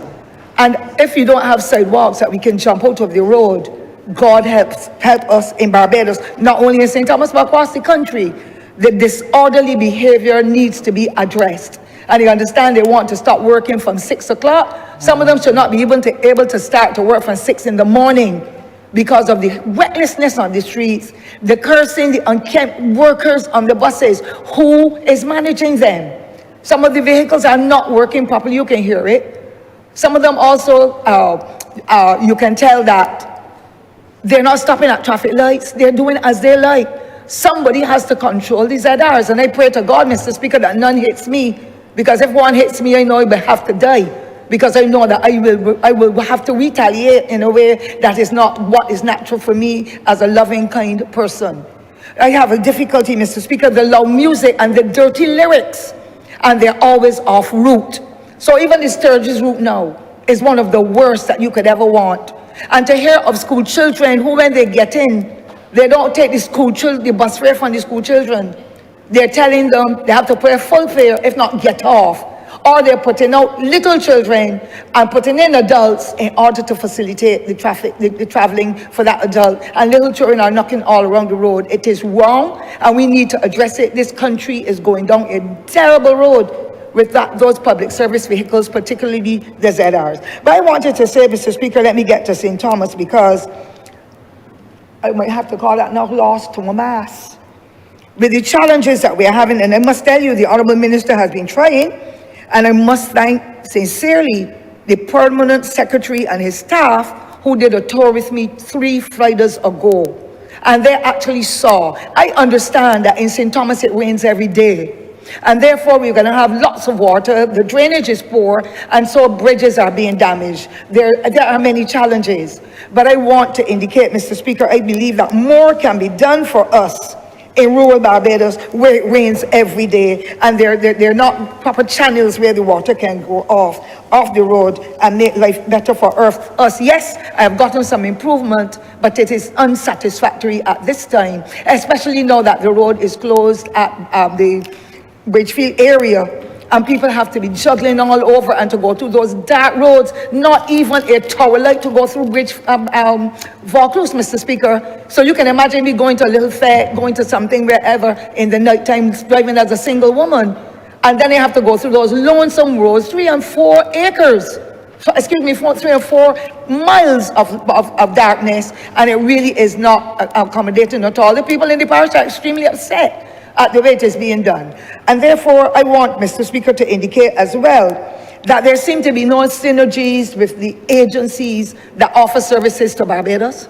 I know in the past, a Barbados Labour Party administration under the Honourable leader from St. Peter, now deceased, Mr. Speaker, there were arrangements for the roadworks, the water authority, the light and power, the persons dealing with gas and telephone. When they were finished digging up the road, doing whatever excavation, somebody from the Ministry of Public Works and Transport had to be there to make sure that when they were finished digging up the road, that at least the road was being resealed, and there were always separate funds available to be able to cover back those areas that were opened up. Now, water authority is doing as it likes. Every day there's another opening, but no closure to it, Mr. Speaker. I can tell you, Mr. Speaker, sir, how angry I am. I am really very, very angry at what has happened, Tuppence and Hitney Gully, as well as the junction leading to the post office at St. Thomas. March was 3 years, Mr. Speaker, that they started to build up a wall, build up what would have been rock surface that was cut to make a sidewalk, so people going Lion Castle and those communities can get in with safety because it is a bus route. Mr. Speaker, till today, it is not completed yet.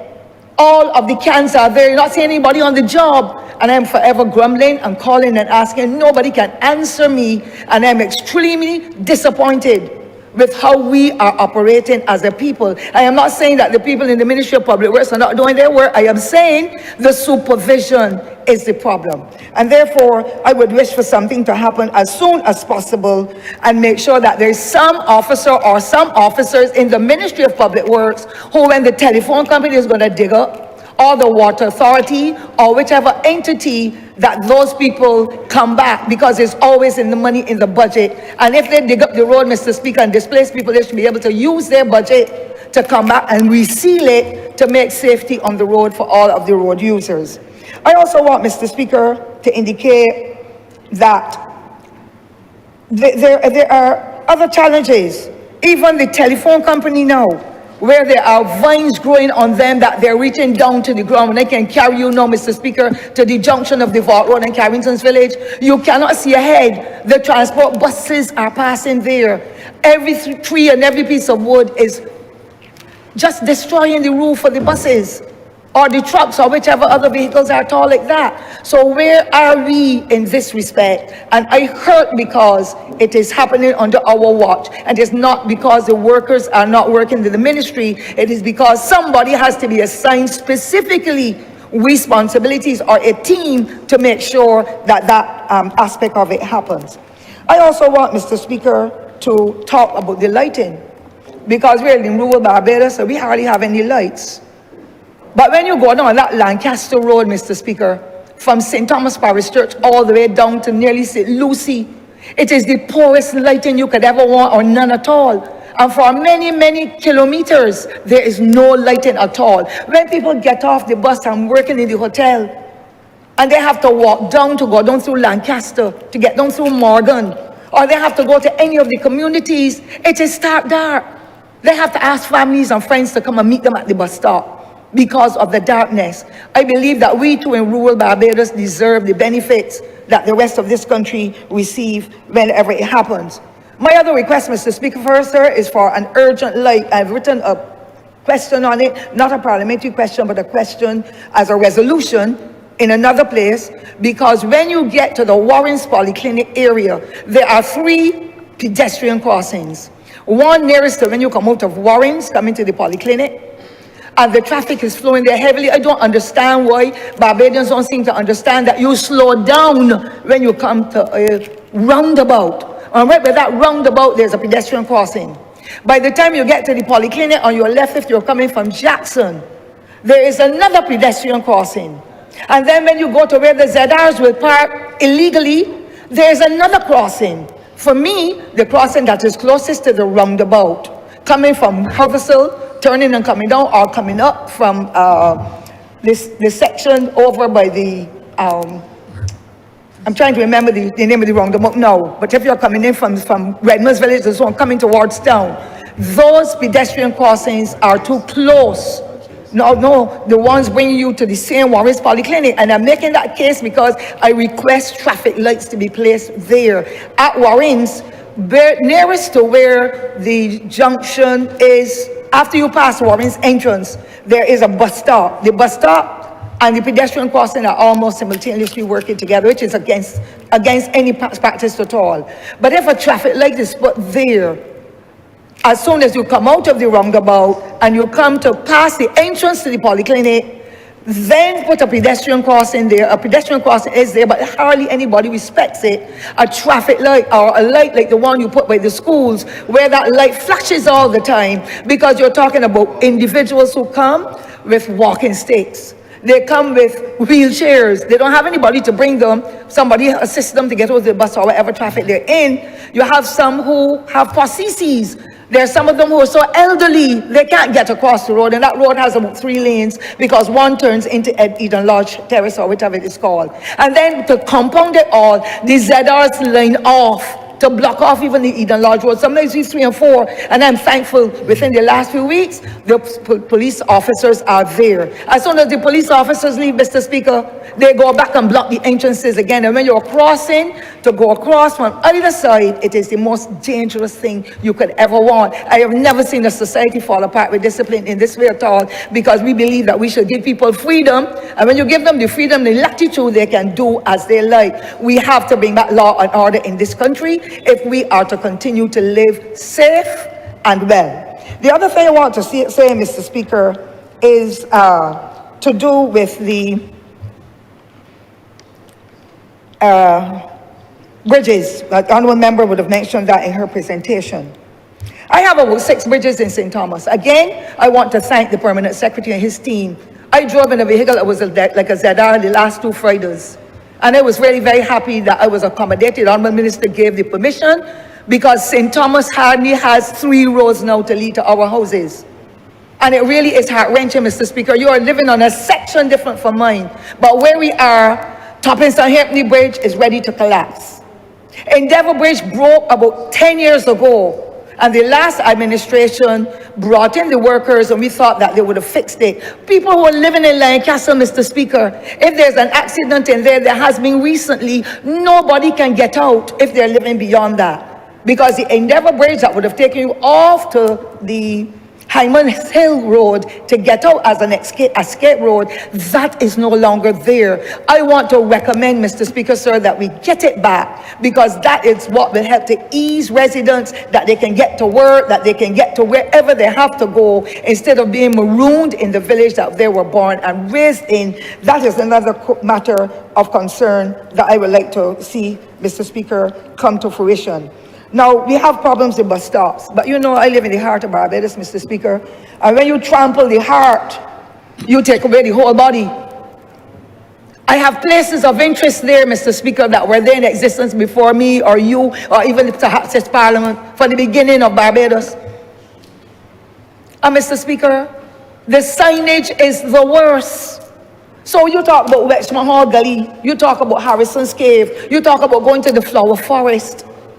And every single one of the signs is no longer in operation. So you can't see a sign saying Allen View anymore, or Harrison's Cave, the 8th wonder of the world, or whatever was there before.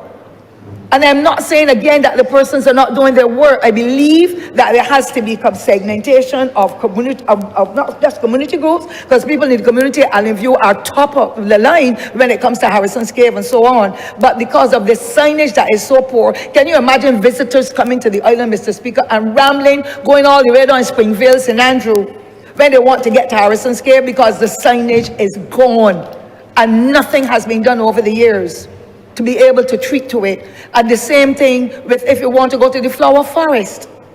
Now, Mr. Speaker, I'm going to conclude in a minute. There are too many challenges, and there is nobody to give us the answers in the way we would like. People living in Jukes tenantry, and the horrible condition of the roads, Mr. Speaker. When I came through down to the bottom of Ashfield here this morning, there's enough water that a Mini Cooper would not be able to pass through it. And the same thing is happening across the parish. And I know that this is God's rain, yes, but drainage. How can we get the wells in the parish, across the island cleared, when the wells are no longer holding any water, because St. Thomas is the parish where it rains every day. I believe St. George has the same situation. It's not a problem because we're glad for the weather. But I believe that something better has to be done. And my final comment, Mr. Speaker, we have so many plantations in St. Thomas that are out of operation. And the hurtful thing is that when we started to mechanize the sugar industry, all those plantation owners across the parish determined that what we had as gutters alongside the road to take the water off to go into the various, in the gutters, into certain aquifers, like if you were talking now coming down through Rugby to come down to Bridgefield, there was a very deep area there where the water will channel itself its way all the way down through St. Michael and wherever. Mr. Speaker, every last plantation owner at that time infilled every gutter. No wonder why the Honourable Minister now has to be sending back. The bitumen is being lifted off the road every day because there's no way for the water to be channeled. And it is so unfortunate that we have to be suffering in this way all the time. For me, those drains, those gutters should be dug up, and the same plantation owners should be having to be able to work, to pay towards having it done, instead of the poor taxpayers. The government is paying through its nose, through ordinary people, the janitors and the persons working on the same roads and stuff, and it is their funds that are going in to help to upgrade these roads and these facilities. And I believe that there must be some arrangement. When you talk about Vaucluse Plantation, when you talk about Canefield, and these are people that all have millions of dollars, they're not doing anything about it. When you're talking about all the ones over in the St. Joseph section that is adjoining St. Thomas, when you're talking about the ones that are coming down through Hopewell, everybody, and that is why the water is now running on the highway and ripping up every piece of tar or bitumen that has been used, or barber green as it may be called. And therefore we need, as a government, to call in all of those plantation owners that would not even grow anything but grass that is wild all over the place. The trees are joining into one another. They're not, even some of them have taken up the 6 foot or 4 foot position that should be for pedestrians, like in rugby. Anybody walking on rugby ball, Mr. Speaker, will get destroyed. I know that the buses are not going through there, but except to Charlton and Bridgefield, any resident living in 40 acres suffers. Any resident in Dean's Village suffers. And that happens not only in St. Thomas, it's across rural Barbados. And therefore, I believe that we need to have some town hall meetings, not only with residents, but with business people, those people who own the plantations that perhaps are not even paying any taxes either, where the trees are taller than this building and impacting on others. I believe that we have to have community dialogue with all those property owners and others to be able to come to some resolution as to how can the residents of these parishes be safe as they travel to and fro, whether it be on foot, or horse, or vehicle, or whatever the situation is. And so I would have taken the 2 hours, Mr. Speaker, because I've shortened what I want to say, but there are so many challenges that I did not know where to start. And I also want finally to say to the residents, not only of St. Thomas, but across Barbados, when you repair your house and you see a ravine, or you see some kind of depression, you don't just take the galvanized that you don't want, or the wood, and put it in it, because that is another artery or tributary where water has to go in order to get into the aquifers. A lot of communities are doing that. I should not have said finally, Mr. Speaker, because I need to just say at the end of it, Vaucluse Road, where the Ministry of, no, not just Transport or what's now, the Ministry Clean and Green, Environment, was forced, Mr. Speaker, to go into the Vaucluse artery. Shop Hill, Vaucluse, the same Hyman's Hill, the same Jack in the Box Gully, and Grandview, to go to remove hundreds of tons of things that are illegally dumped. They cleaned it up for the motor rally just last month. Removed all of it. I have all the photographs and everything, Mr. Speaker. Would you believe, Mr. Speaker, sir, mattresses, all the old stoves and the equipment in canteens or in hotels lining Vaucluse Road again, Mr. Speaker? It is hurtful, it is shameful. Where are we going with the free education?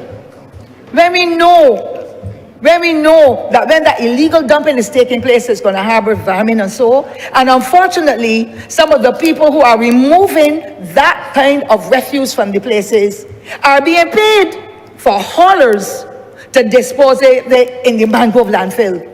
Every road in St. Thomas now, Mr. Speaker, sir, that is a road that would not be having houses and so all through jukes, the mattresses, the old stoves, the old fridge, on top of Shop Hill, every little artery that you can see as a cat road, Mr. Speaker.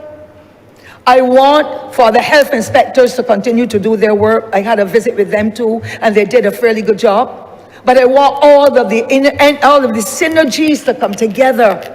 And let us as a government and as a people work hand in hand to be able to make sure that our roads are safe, that our people are safer, and that, of course, the kind of recommendation that was made by the honourable member for St. George South to do with the roundabout. I'm sure that some attention will be paid to that as well, because safety of our people is paramount. We have one major hospital, Mr. Speaker, and it is because of the bad driving. It is because of the poor road conditions, particularly without sidewalks, that it is causing that hospital to be overrun. And it cannot service people in the way that it would have been designed. We need, as a people, to come together. Yes, we do the community speech and so, but we need to come together and send forward resolutions and see how best we can work together for the services in Barbados, not only to be put in St. Michael and Christchurch, because those are tourism areas, but rural Barbados, St. George, St. Andrew, St. Thomas. Yes, the elements will impact on us because the rain falls there every day in those parishes. But we need proper drainage to be done, and we need for those who are blocking off the water courses to be dealt with by the court of law. That is the only way that we are going to get resolution, and there will be happy people already, where people will want to walk and want to serve or want to talk and want to do things together. But because of that disparity, we are not getting cohesive communities in the same way that we used to. And therefore, Mr. Speaker, I want to thank you sincerely for the opportunity to be able to speak. And as I conclude, the Honourable Minister is hearing me, Public Works Minister. There's absolutely no way that Bridgefield Road will be closed and the residents only heard by an ad on the radio. I am representing the people's interest as everybody else is. And I therefore want for the civil servants to give us in St. Thomas the treatment that is meted out if it was Maxwell, if it was Hastings, if it was Whole Town, Mr. Speaker. So we heard on the radio, or we saw somebody send a WhatsApp, Bridgefield is closed, and we have to go all through Ham Pond, all through Hyman's Hill, and not a light, Mr. Speaker. So when I leave to go anything to do with the society or the Labour Party at night, I am not going. And I don't expect people to go because it is pitch dark and dangerous. And the road is narrow, and now the buses are going through there too, and people have to walk long distances. It is not fair to us, the residents of the parish, nor it is not fair to those who are living in St. Michael that have to take those vehicles and get where they're going. I ask you, Mr. Speaker, I thank you, I should say, for giving me the privilege, and I want for us to have some dialogue with the public in a different way. We are doing many things that are pleasing people, but when it comes to the roads, and when it comes to drainage, and the other entities, the water authority, the light and power, the telephone company, the gas company, who in the ministry is responsible for following those projects, or who in the ministry is working with the private contractors who are doing work on our behalf to say this road has to be paved. In your contract, there has to be some money that you will reseal what you have dug up. I just want to get some answers, Mr. Speaker, sir, because at the end of the day, when I sit in my little village house, people call Miss Ford, you know you're a good woman, but you just don't do nothing no more. You ain't doing no more for me, Miss Ford. And I cannot answer because they are feeling the pain and the suffering, as all of us are as a people, because we will get challenges in the community where we live. But I want more efforts and more funding and more services to reach the people of the parish of St. Thomas, whether it be Redmonds Village, where the honourable member for St. James Central is, or whoever. The heart of Barbados is St. Thomas. We want to be able to receive those benefits that others receive. I am not going to be quibbling now about any roundabout, because if I don't have a good road, the roundabout will not make a sense. I thank you, Mr. Speaker. Honourable member for St. Lucie. Mr. Speaker, I rise to make a brief contribution to this important debate. But before I do so, Mr. Speaker, I want to publicly, from the floor of this House, offer my condolences to the family, friends, work colleagues,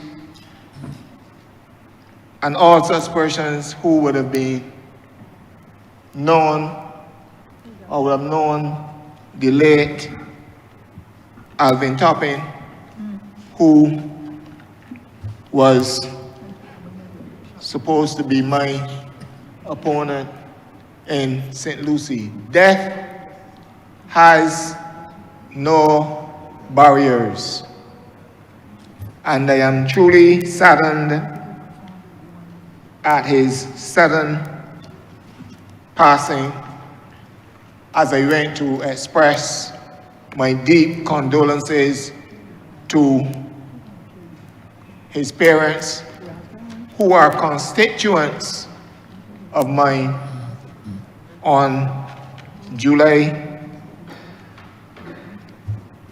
3rd, 2025. My condolences to him and his family and his work colleagues, etc.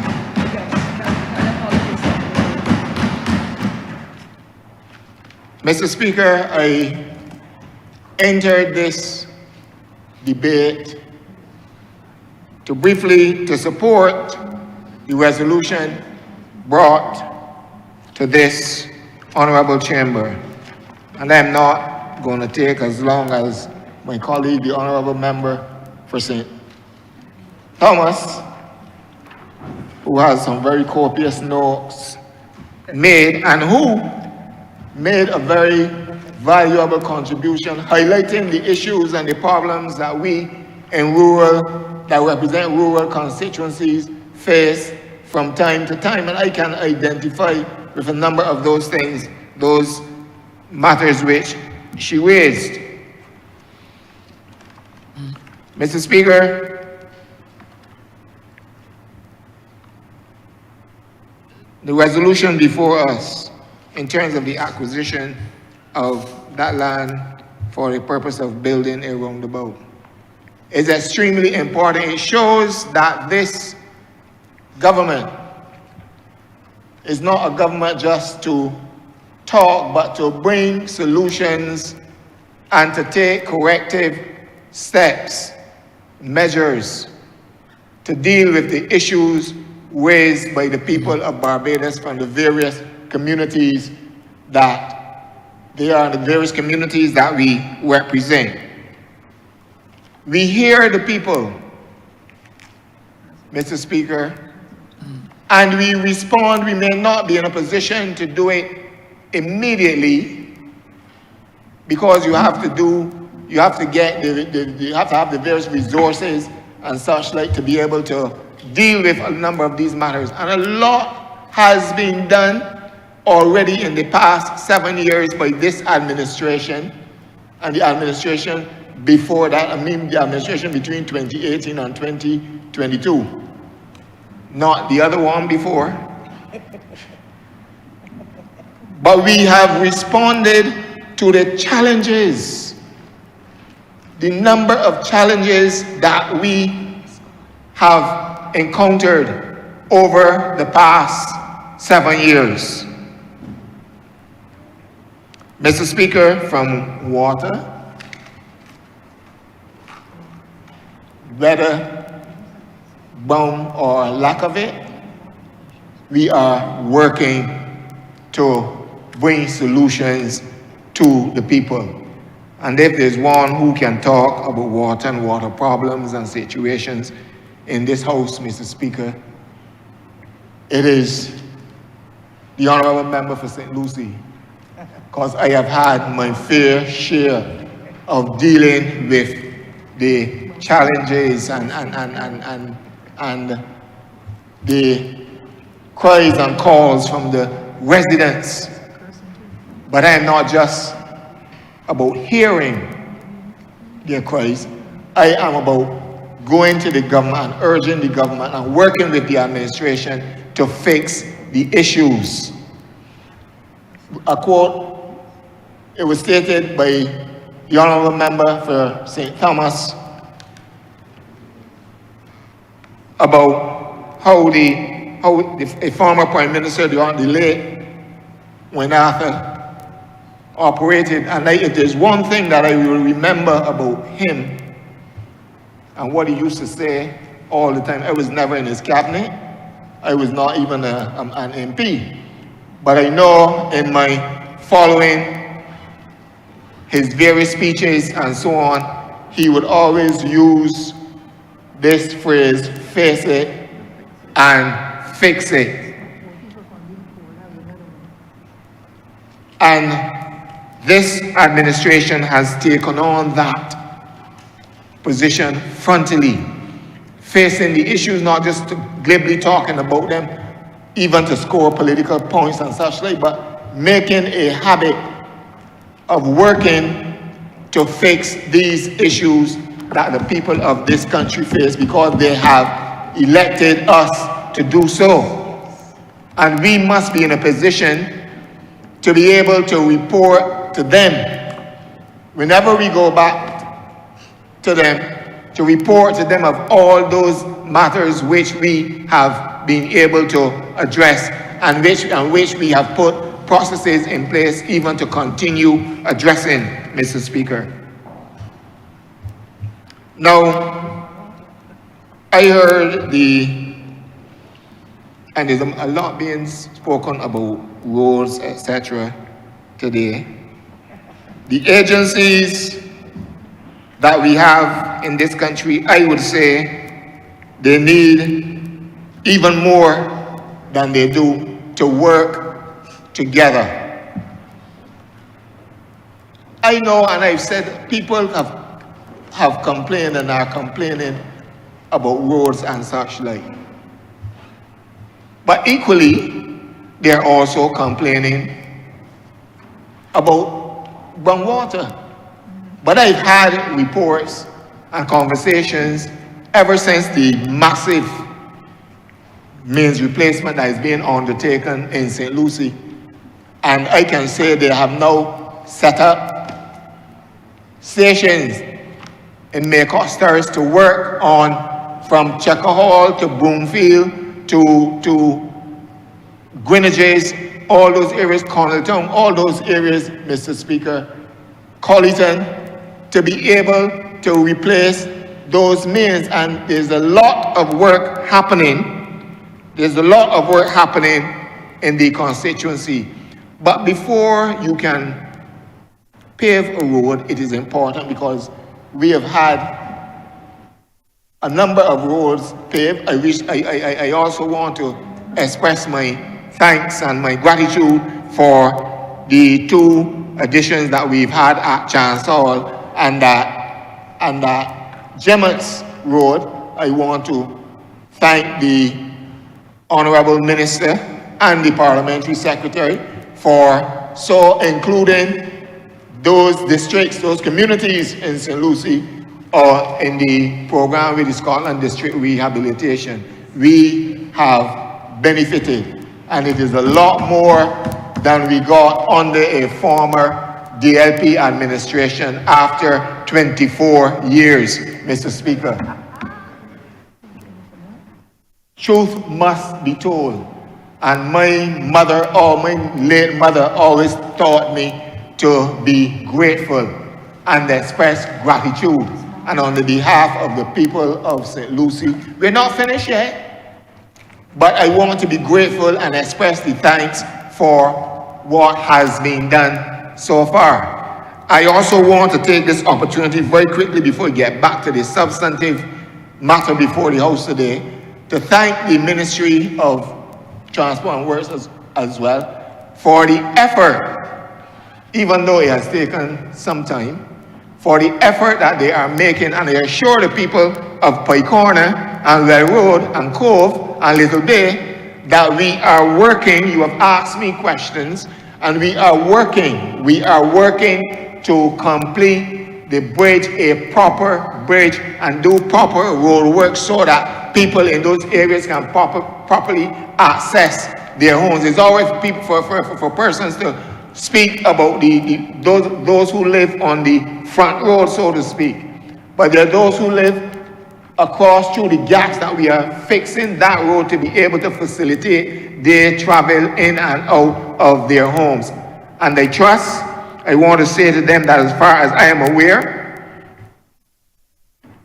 The tender for the work, to complete the work, will soon come back in, and I've had discussion with the Honourable Minister, keeping me informed, Mr. Speaker, so I can share with them, not just from this chamber, but Mr. Speaker, when I interact with them on my way to and from church on a Sunday morning, I have to pass that community. I have to pass those communities. And I want to express my gratitude for the work. The task left was a great one, Mr. Speaker, but little by little we are dealing with it, and we are going to bring things, get things done the way they ought to be done for the benefit of the people of those communities. But let me get back to the resolution, Mr. Speaker. This government has always placed people first. And sometimes you may not get what you want when you want it. But rest assured that as long as I am your MP, this is speaking directly now to the people of St. Lucie, as long as I'm your MP, I will continue to agitate and continue to humbug people. I believe when the Honourable Minister of Transport and Works look at her phone, she sometimes may be saying, wait, he again? You know, but and she would tell you, I've had some very direct conversation with her in relation to my messaging, and stating clearly, not beating around the bush, stating clearly what is happening or what the people are annoyed and upset at. I also said to the residents of Crab Hill, I know it has been a long time that you're waiting. You're waiting, the ZR men, the minibus men, the busmen, the pedestrians, and I know that you are complaining bitterly about the state of the road in Crab Hill. But I assure you that work on that area will begin very, very soon. And they tell me where soon is not on a date. I can give you a date too, because I have conversation with the minister, and she just told me what we are doing. We are just going through certain processes now to be able to start the work, because we don't want to do, people sometimes have grown to expect fast work, and they kind of appreciate improper work, but we don't want to do, we want to do, and we will be doing a proper road. Also looking to take things like drainage into consideration and so on, because drainage must be part of any improvement anywhere across this country that you are doing. If you do not put drainage in place, then you're open up to all sorts of problems, and also to the work that you are that you want to do go into waste, because if the drainage is not complete, then completed properly, then the work that you are doing will eventually come to naught, because the water will take it up and carry it God knows where. So I want to assure those people in Crab Hill and Cold Scale and Content, in Harrison's, all those persons, the WhatsApp messages I get, I assure you that I continue to work with the ministry in bringing not just a solution, but a proper solution to your challenges that you have had. Mr. Speaker, this resolution was brought by the Honourable Member for St. George South, who is Minister of Housing. I just want to send him or to ask him, and I know that he's a friend of mine, and I know that he listens. I want you, Honourable Minister, to remember the people at River Bay. I want the vesting of that land at River Bay to be done in the NHC, so that, that was the process which I began in my short stint in the ministry, so that Mr. Goodrich, I beg your pardon, Mr. Speaker, the gentleman that is 80-something years old now, will have the honor of being able to get his titles and leave something for his grandchildren, his great-grandchildren. There are just 15 houses in that community, Mr. Speaker, who will benefit when that vesting is done and they are able to purchase the land and to get their titles through the NHC. And that's just what I'm asking the Honourable Minister of Housing. And he has done work because we have had people are moving into the houses at Coconut Hall. So work is being done. Work is being done, and I'm grateful as I support this resolution today to these my colleagues and ministers who are working. I also want to commend the Honourable Minister of Home Affairs and the Honourable Minister of Elder Affairs and People Empowerment. Home Affairs, the post office at Bentham's, I visited there with the minister a week ago, and we will soon be reopening that post office once the work is completed. They will also be opening the new welfare office. So things are happening. I say that this government hears and this government acts. And I want to thank my colleagues on the behalf of the people, my constituents in St. Lucie, for the work that you are doing. And Mr. Speaker, I therefore take this opportunity to unequivocally support this resolution before this Parliament today. I'm obliged to you. Honourable Member for St. Lucie, for St. Andrew. Thank you, Mr. Speaker, sir. Firstly, I want to add my voice in support of this resolution to acquire this land. It gives us in the Ministry of Transport and Works the opportunity to continue our work in not only building out the country's road infrastructure, but also in ensuring that those roads that already exist could be made safer for both the driving public and pedestrians as well.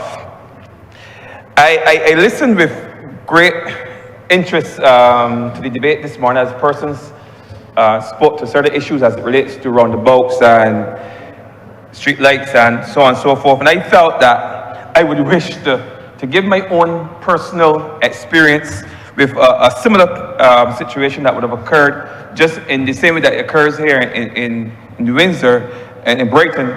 We would have had a similar occurrence many years ago in the Greenwich Village, Lancaster area, where there was a road that we referred to all our years growing up. We referred to this place as 4 roads. It was an intersection, there were 4 roads, and with that you often have the difficulty of persons coming there and not knowing who has the right of way, and inevitably there were a number of accidents on that road. Unfortunately, I believe there was a fatality or 2 on that particular stretch of road. And this was many years ago, but government at the time in its wisdom saw the need for a roundabout to be placed right there on that road, which subsequently became the Ronald Map roundabout. And from that moment to now, and this is well over a decade, I believe there have not been any major accidents at that roundabout. So that is perhaps one of the clearest bits of evidence that I can identify personally that shows that these roundabouts, they save lives. They work in terms of managing traffic. I don't want to debate which is better between the street lights and a roundabout. But what I can tell you is on that stretch of road, if you just look from the constituency of St. Thomas there, by the parish church, there's a roundabout there, a very large roundabout, but it works. Then there's the roundabout here at the bottom of Lancaster. And just beyond that, there's some street lights. And my experience with those street lights is that they would have really changed the flow of traffic in that area over the years. What I can tell you is that, and I was just discussing it early this morning with my neighbor in St. James North, that area also was the scene of a number of accidents over the years, and it was extremely difficult for persons to exit from St. Silas or to exit from Westmoreland, or even persons on Highway 2A. It became a hazard for those persons, and government, in their wisdom, I believe the member spoke to this morning, they saw it. One of the first things that they did when we came to office was to place street lights there. Of course, if it were up to me, and it wasn't, and if there was the availability of land, and I think there wasn't at the time too, I think a roundabout would have been better suited for that area, because that area, that straight flow of traffic was interrupted, in my mind, by the lights. But at the same time, we have never had a case of an accident there since those lights were installed. In fact, that road is far safer. A serious accident where life was lost, that road is far safer than it was ever in the past. And if I were to make a case, I would want to see a roundabout there as well at some point. But I know right now the lights work as they should, and as long as the timer is working as it should, those traffic tends to flow there at a good rate. Now, roundabouts, as I said, is just part of what we do. We are in ministry. We are focused right now, and I use that term intentionally because we're focused on a number of focus roads right across Barbados, certainly in the St. Michael area, and that would have been a continuation of a project that would have started a few years ago with the mill and pave, where we saw the fixing, repairing, rehabilitation of a number of roads right across the country, from the north right up to the south, all in the center of Barbados. We saw a number of roads being repaired. It was astonishing. I think I spoke to Rick in here, where we would have done so many roads across Barbados that the idea of leaving home on Sundays just to go out across Barbados and look for new roads and drive on them became a thing. People would leave home with their families and they would go and drive on roads, all in St. George, those long stretch of roads in St. George, beautiful roads. They would go just to experience how it feels to drive on a long stretch of smooth road. And that was something that I've heard persons talk about it personally, so it's not something that I heard through secondhand, but people who told me that they would do that because they enjoyed it, and they enjoyed going and seeing the nice black roads. These are things that were fascinating some Bajans. So I know that that road project impacted people in more ways than one. Those who would have to use those roads to get to and from work and get home in the afternoons, they were happy because obviously smoother roads are safer. Potholes, yes, some people might want to give you the impression that they're safer, but in fact, when you're driving on the road and you hit into a pothole, you could very well lose control of your vehicle. So I would never make a case that potholes make driving safe anywhere. But as I said, this is just part of what we do. And within the Scotland district, because I spoke to the focus roads and the mill and pave roads, we also have a combination, because I want to think that the constituency of St. Thomas is part of the Scotland district, but they would benefit from both the Scotland district rehabilitation program, and they would also benefit from the CAF road program, where we would have done a number of roads in St. James, St. Michael, if you look at Prayer Park, St. Michael, Rockdundo, and St. Thomas. We're doing Highway 2, and we're doing Highway D. For those, that is Bridgefield and along Content, that stretch of road, Content, Short Hill. These are a number of roads that we've been working on for the over time, and these are roads that are very important to persons living in both, practically St. Joseph, St. Andrew, St. Lucy. These roads are main arteries into the Scotland district, main arteries, and we have took it to trouble to ensure that not only that these roads are being done, but that persons are made aware that work is being done in these roads. Recently, we had a situation where we had to expand a road that is a link road between these two highways, because interestingly enough, there's a link road between these two highways known as Hangman Hill. The member would have spoken about that on numerous occasions in here because it was a horrible piece of road. I wouldn't even consider that a road, closer to a cat road, but we felt it important when we were starting these works to ensure that road become a road that could be used, and that road was expanded, it was repaired, and now that road is being looked at as a possible bus route to ensure that persons, when work start along Highway D, that persons would have, the bus would have an alternative route on which to travel in order that people would be able to get to and from work. Because the reality is that in doing some of these roads, because of the nature of the roads, we have to dig deep and remove the entire road bed, go down sometimes 2 feet, 3 feet, 4 feet. Maybe if you find a mud hole, you may have to go as far down 6 feet. You have to dig out these roads and rebuild these roads. It takes a long time, very long time, and in many cases, because of how the country areas are set up, there's no alternative routes. There's no bypass, there's no facilities for bypass, and if you have a bypass road, sometimes that takes you out maybe a mile or two. That is just the reality within the Scotland district and some parts of St. Joseph, in St. Thomas and St. Lucie, you may find that as well. But we often try to ensure, I know that the member alluded to it, that persons are aware of what we are doing in the ministry. We use every platform in terms of technology. Of course, they've been, in the past, you would have seen things in the paper. You hear it on the news, you hear it on Brass Stats, you hear it on BOB, you hear it on CBC. But we've also used IG, Facebook. We have a page that they often with information as it relates to road works. I know that everyone would not have access to this technology, but it is perhaps the best medium that one can use to ensure that as many people as possible become aware of the works that are going on right across the country. And even the works that are done by the various depots, like the patching and the cleaning of drainage, we also post that information on our websites, on our platforms, to ensure that as many persons as possible can not only see what is going on in the ministry, but can also comment. But we get a number of comments. Sometimes we learn about new roads that require attention through the comments from residents who take those roads. So yes, we listen to the MPs, we listen to persons at the parish speaks, but we also monitor the comments of persons on the various social media platforms to ensure that we know and we can feel the pulse of the people, and we know where those roads that are problematic are.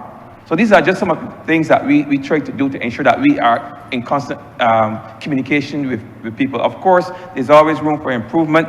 There are always ways of reaching persons. We have had on occasions to go physically into the communities, more on one occasion, physically into the communities and knock on doors and speak to people. We have done that. Of course, that requires a certain amount of manpower, and it's not always the most practical thing to do over and over and over. Like, we can do it once and twice. We can do it at the beginning. We can do it in the middle.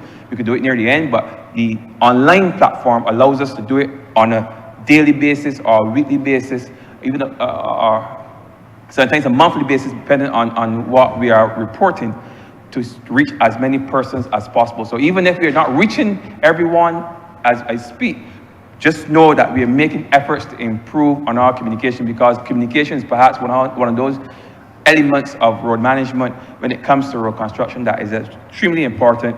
And it's important that we know what the people are thinking and they know what we are doing in the ministry. And the fact that we're doing so much, it makes the communication even more critical. So it's not something that we're going to take lightly going forward, because we're working towards having a greater presence as it relates to social media and having a closer relationship as it relates to the general public. Now, as it relates to roundabouts, as I said, within the ministry, it's just part of what we have done. The member for St. Michael's Southeast would have spoken to the various programs that we are all we are handling right now. There are a number of things that the ministry is working on right now, signage being one. We've looked also at the pedestrian crossing. We look at sidewalk program. We have a number of things that we are doing right across Barbados just to ensure that the safety of persons using our roads. within the ministry have taken up the responsibility of chairing roundabout committee. Now, this committee would have been in existence for a while within the ministry, but like so other many committees right across ministries across government, some of these committees would have gone dormant, and we have had, when we saw the need for it, we have had to revitalize, resuscitate even some of these committees and set them to purpose, a new purpose, because we realized that roundabouts are not just traffic calming measures, not just road management measures, but they have other uses that sometimes even as pedestrians we take for granted, or we even ignore, or we don't notice the potential of roundabouts.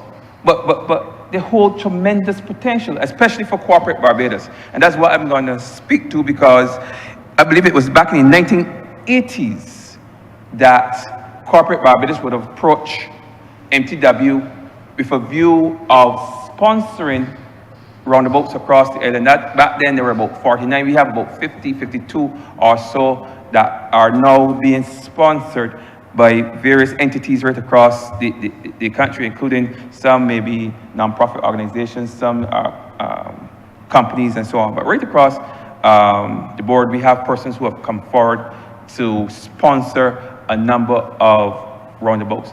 And we have over time carved out what can only be referred to as a win-win relationship with these entities, where they are charged with maintaining roundabouts.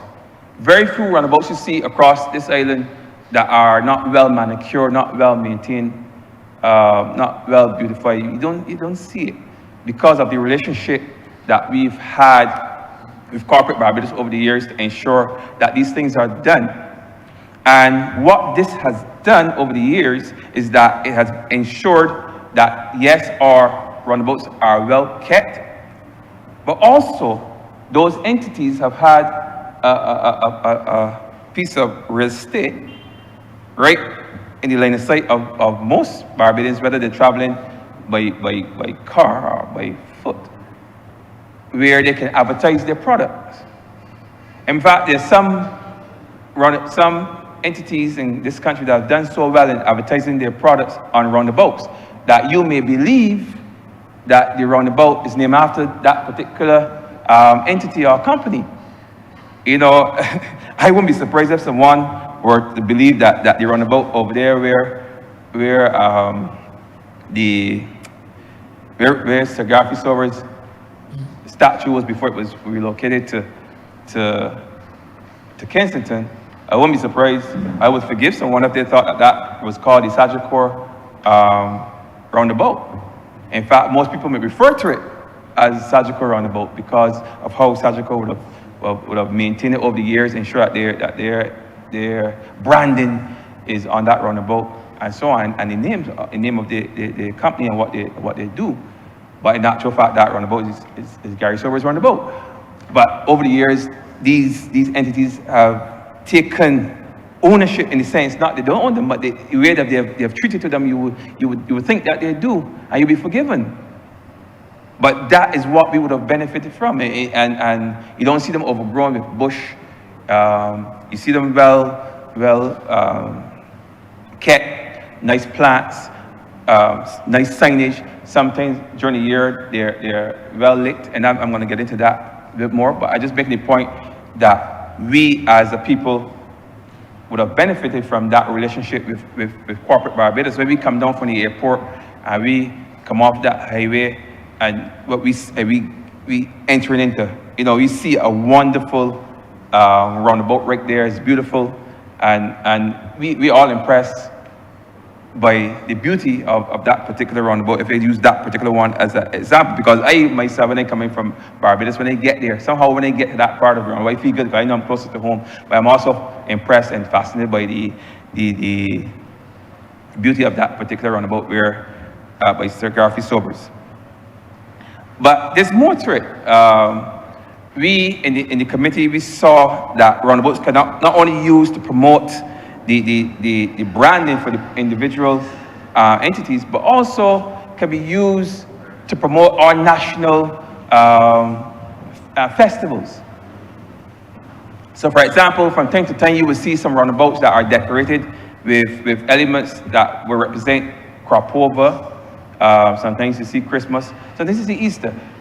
But these are all national festivals, or sometimes are cultural festivals too, that could be represented by roundabouts. And we encourage them to do this. In fact, one of the recommendations that the committee has come up with recently is that we are going to relook the agreement between the ministry and corporate Barbados with the view of ensuring that there are certain things that must be done.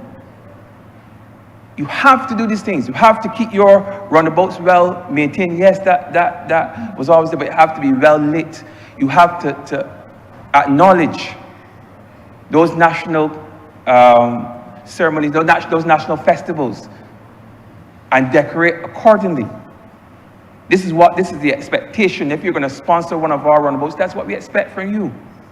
And you have to follow a certain guideline, because we have to set criteria. We're not going to let you do as you like. But we're going to set the criteria, but you have to ensure that we can see things that reflect our national identity on our roundabouts. Right now, if you go around certain roundabouts, you see aspects of the National Cultural Foundation, their signage, their branding. You see that. And those are requirements, because we understand, just like they understand the importance of that piece of real estate in terms of promoting their businesses. We also understand the importance of that visibility in terms of promoting our culture. So those are things those are requirements. It's mandatory going forward when we finish build out the committee and what we intend from our sponsors, because we're still reaching out to them and calling them in to discuss it. And those who are listening would want to contact the ministry to ensure that you are brought up to date with the plans going forward with the various roundabouts that you may be sponsoring. Having said that, one may identify a roundabout or two here and there that might have looked unkept for a bit. And there are a number of reasons why this might have happened. And in our investigations, we have seen that one or two roundabouts would have been sponsored by companies.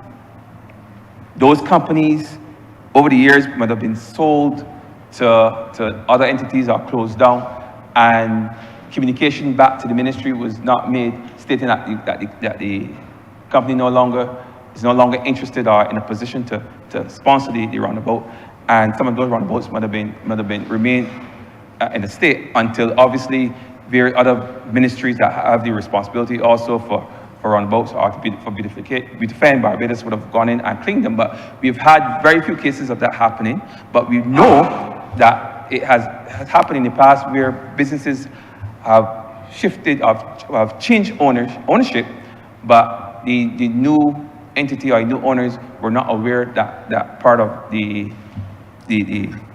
business was that they also sponsored a roundabout. So you got that. I mean, in reaching out, we would have corrected that, and that is a very small problem. But just in case you would have seen one that wasn't well kept, that is perhaps one of the reasons why that might have been.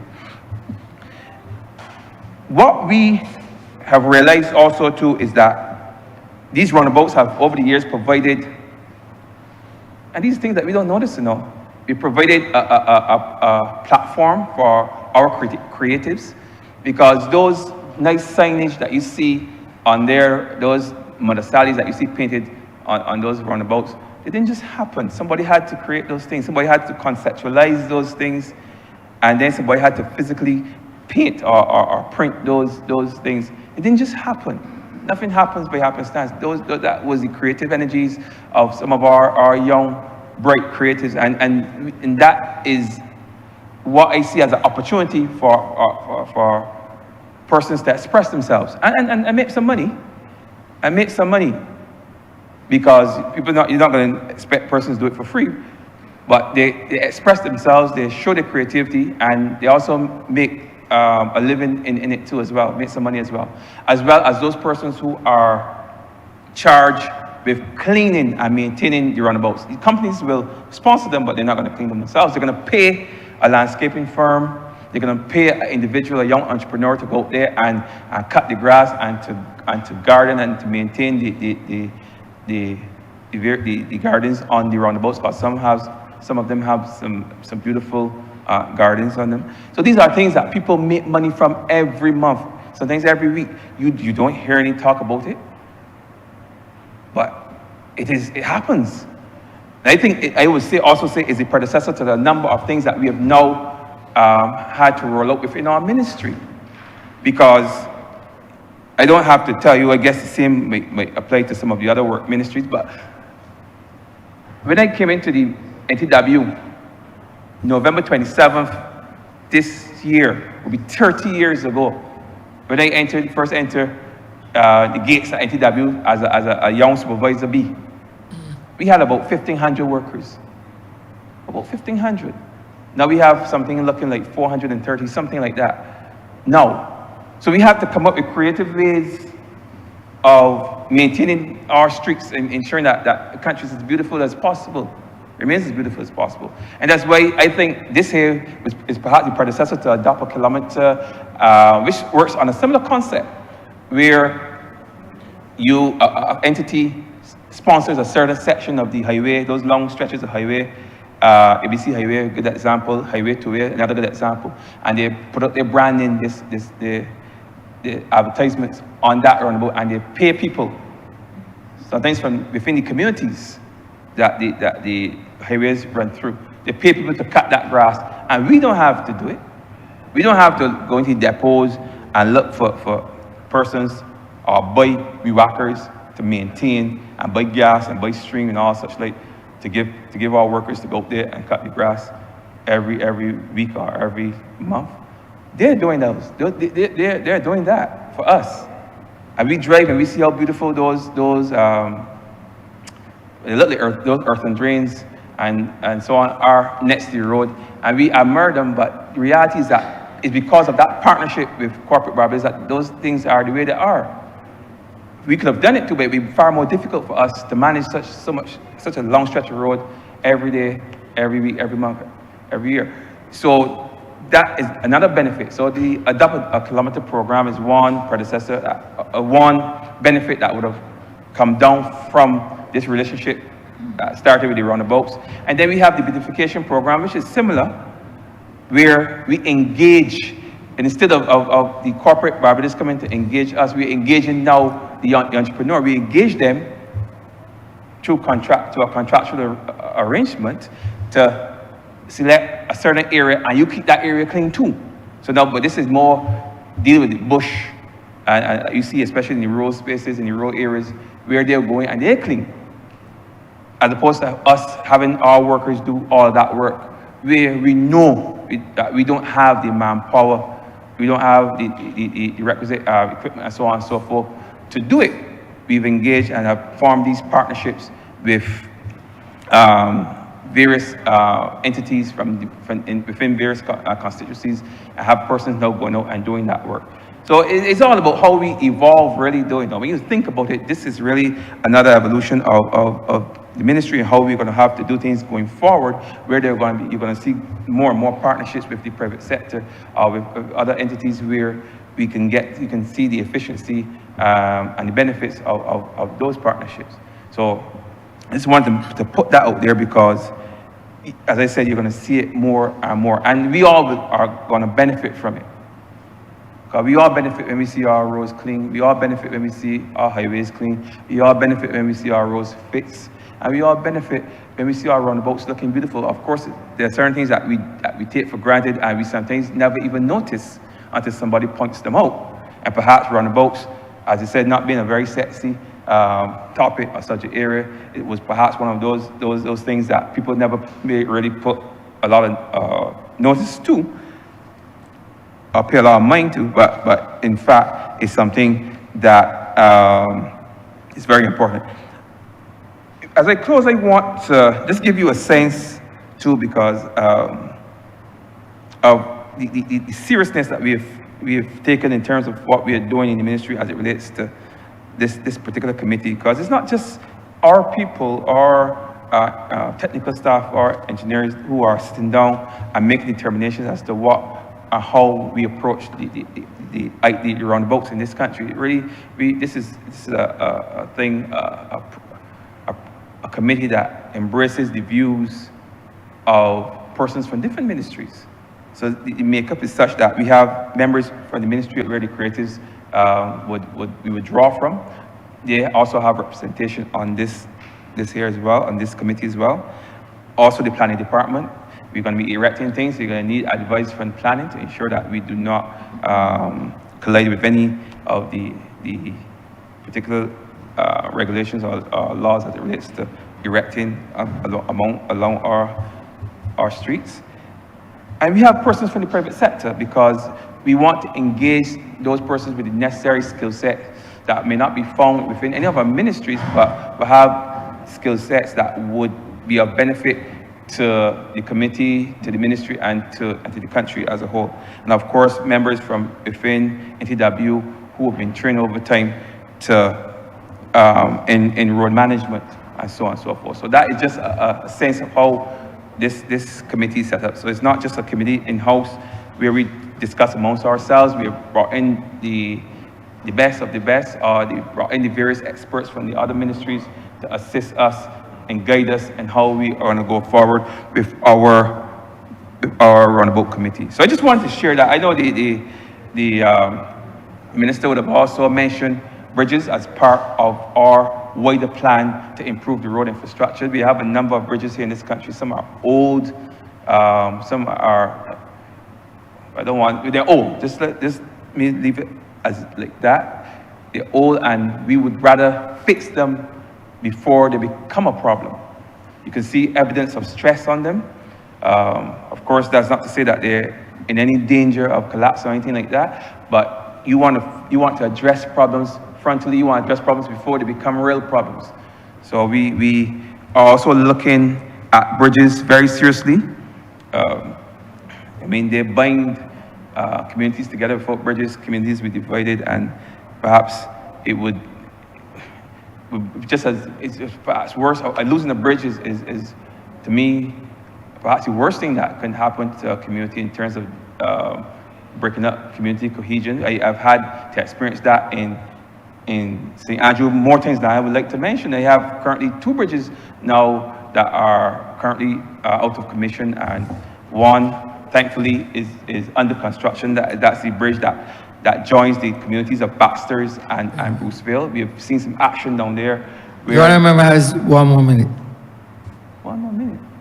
Where we're actually seeing some work in terms of the piling. Even as we are threatened by the rainy season, we are seeing the piling taking place, and we're using technology that will allow us to work even within the rainy season and get as much done as possible. I was going to make quick mention of the fact that we noticed that there's some bridges that have an interesting history, and we want to share that history wherever possible with Barbadians so they know what those bridges meant, what they meant to our forefathers, the mindset of the people of the time when those bridges were built, and what went into building them. So all of that will form part of our national signage program, where we look at, just in our small way, helping to educate Barbadians about the history of our country and our road infrastructure. So just to come back where I have started, I want again associate myself with this resolution. I want to support it, as it provides now an opportunity to make a section of Barbados, an area in Barbados which was to this point considered unsafe, make that area safe or safer. So with those few words, Mr. Speaker, I'm obliged.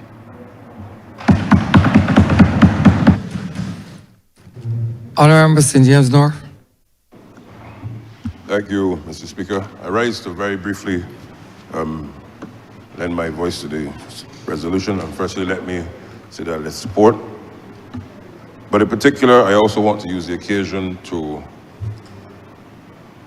thank the Ministry of Transport and Works for its commitment to ensuring that the residents and constituents of St. James North have at their disposal roads that are fit for purpose. And I want to thank the Honourable Member for St. Michael Southeast and her team for being able to do that, particularly also after the recent by-election. The roads have continued, particularly also, for example, in Rockdendo, a number of those tenantry roads have been done. And I think it therefore speaks to the commitment of the Honourable Member's team in ensuring that they can have those roads done. But of course, we're not in completion yet. There are a lot more roads certainly that need to be undertaken. And I'm pleased to report that I've submitted those roads within the constituency, particularly also in the Wim and in Ashton Hall, which need tremendous support. And we're looking to ensure that those can be built out. But equally, roads in Western and in that area are also being worked on, and I'm very pleased for that.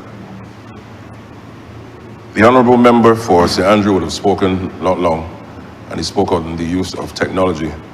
And whilst I commend it, I would encourage the ministry to just go a little further, particularly in the advent of technology, not just have it on the website, for example, but with everyone having an app in one way or another on their devices that can lend to the updating of these things in real time so that people can know where the road works are, roads to avoid, and it being done in a timely manner so that people can plan their business and their lives as they get on. I also am happy about the fact that the barriers, and those of you who know the Wim and the Wim Gully, there's a very deep gully over there as you go down. There's some barriers that have been there for a number of years that had broken away. And I'm advised that those barriers are pretty much completed and are shortly to be installed, which certainly is good news to me and to the residents of the Wim. But one of the things, Mr. Speaker, I want to briefly touch on, and this has been touched on time immemorial, and I know the Honourable Minister, she's gone on record as saying it too, and this is the standard that we must have, but it continues to be a bugbear where beautiful roads are laid, we dig them up, because there are different reasons why you have to dig them up, water mains and different things. But as a country, we must come to the conclusion that it cannot be business as usual when after paving our roads, putting great infrastructure, great investment, they're dug up and they're not resurfaced, one, in a timely manner, and two, in a way that makes us happy as a people. And I just want to encourage those in the depots and those who are planning these things to make sure that as you dig up, and we understand it has to happen for different reasons, but make sure that it's done and planned in a way that allows for ensuring that the roads can be repaved in a timely manner and in a manner that's fit for purpose. There are a number of roads in St. James North that are affected by this, and I've spoken to the team who have responsibility for these things, and they've assured me that we'll get it done. But there's a little impatience on my end, and I'm sure this is certainly reflected even more by the constituents in St. James North. And then lastly, I just want to briefly touch not only on the quality of our roads, but the quality of our driving. In and around our schools, Mr. Speaker, the issue of ensuring safety, not just in the schools, but safety around our schools and the use of our roads by drivers and cyclists continues to be one of grave concern to me. And I want to use this occasion to encourage all those who use our roads, but particularly our drivers and those who use the motorbikes. When you're coming into the zones of our schools, you need to be mindful, you need to be extra cautious, because there are children, there are parents, there are teachers, and those who are using these schools. And I can tell you that the team from the Ministry of Educational Transformation is actually working with the team from the Ministry of Transport and Works so as to formulate a policy that ensures that we can have designated speed limits for school zones. thus ensuring that in and around our schools, that our people are protected once they're using the roads. So I simply, once again, want to support the resolution, and I'm obliged to you, Mr. Speaker. Honourable St. George South. Yeah, thank you, Mr. Speaker. As we wrap up this debate on the resolution to acquire these 7 parcels of land, let me thank members in the chamber, indeed, for voicing and giving their support for this very important resolution that seeks to address traffic management in this country from a safety perspective. I know it is good news to the ears of the residents of Darrell's Hill, Windsor Road, Lower Graves, Boarded Hall, Windsor Tenantry, and those persons who use Highway 5 traveling to the east, and also coming from Highway 5 traveling to Central and other areas. It is really a connect that links the north of the island to the south, to the east, and to the central, and to the west. And Mr. Speaker, certainly what is evident that this government, as articulated by the member for St. Michael's Southeast and the other members of this chamber, this government is actively finding ways and strategies to improve traffic congestion in this country. And the primary motive, the primary objective, Mr. Speaker, is to make sure that Barbados roadways are indeed safe, and that the users, whether pedestrian, motorcyclists, or private vehicle users, public vehicle users, are indeed safe on our roads, whether we're signalizing sections or whether we're utilizing roundabout. So, Mr. Speaker, I would end by begging the road users, as the member for St. Michael's Southeast, to recognize these important structures, whether they're signal lights or whether they're roundabouts, and to follow the protocols and the instructions as we have articulated in a handbook for road users in this country. And that handbook, I just saw my 17-year-old utilizing it to get a little permit to learn to drive. And indeed, it was a little refresher for me when I looked at the handbook and I noticed so many road signs and what not to do on the roads. And I think we all should take a look at it, ever so often, and to help educate some of our road users, because very often persons like myself who had a license in 1987, and that's years ago, we forget, indeed, well, not me, but some persons around that age group, they forget the use of the signs and and the markings of the road, what you can do and what you can't do. So, Mr. Speaker, with those words, I want to beg that this resolution to acquire 20,254.5 square meters of land, the 7 parcels of land at the Windsor Brighton Roundabout, now pass in this lower chamber. I thank you. The question is that this resolution do now stand pass. All those honourable members in favour, please say aye. Those against, please say no. We think the ayes have it. This resolution stands passed. Honourable Leader, Government Business. Thank you, Mr. Speaker. I beg to move the suspension of the House until 3 p.m. today. The question is that this honourable chamber be suspended until 3 p.m. All those honourable members in favour, please say aye. Those against, please say no. We think the ayes have it. This honourable chamber stands suspended until 3 p.m.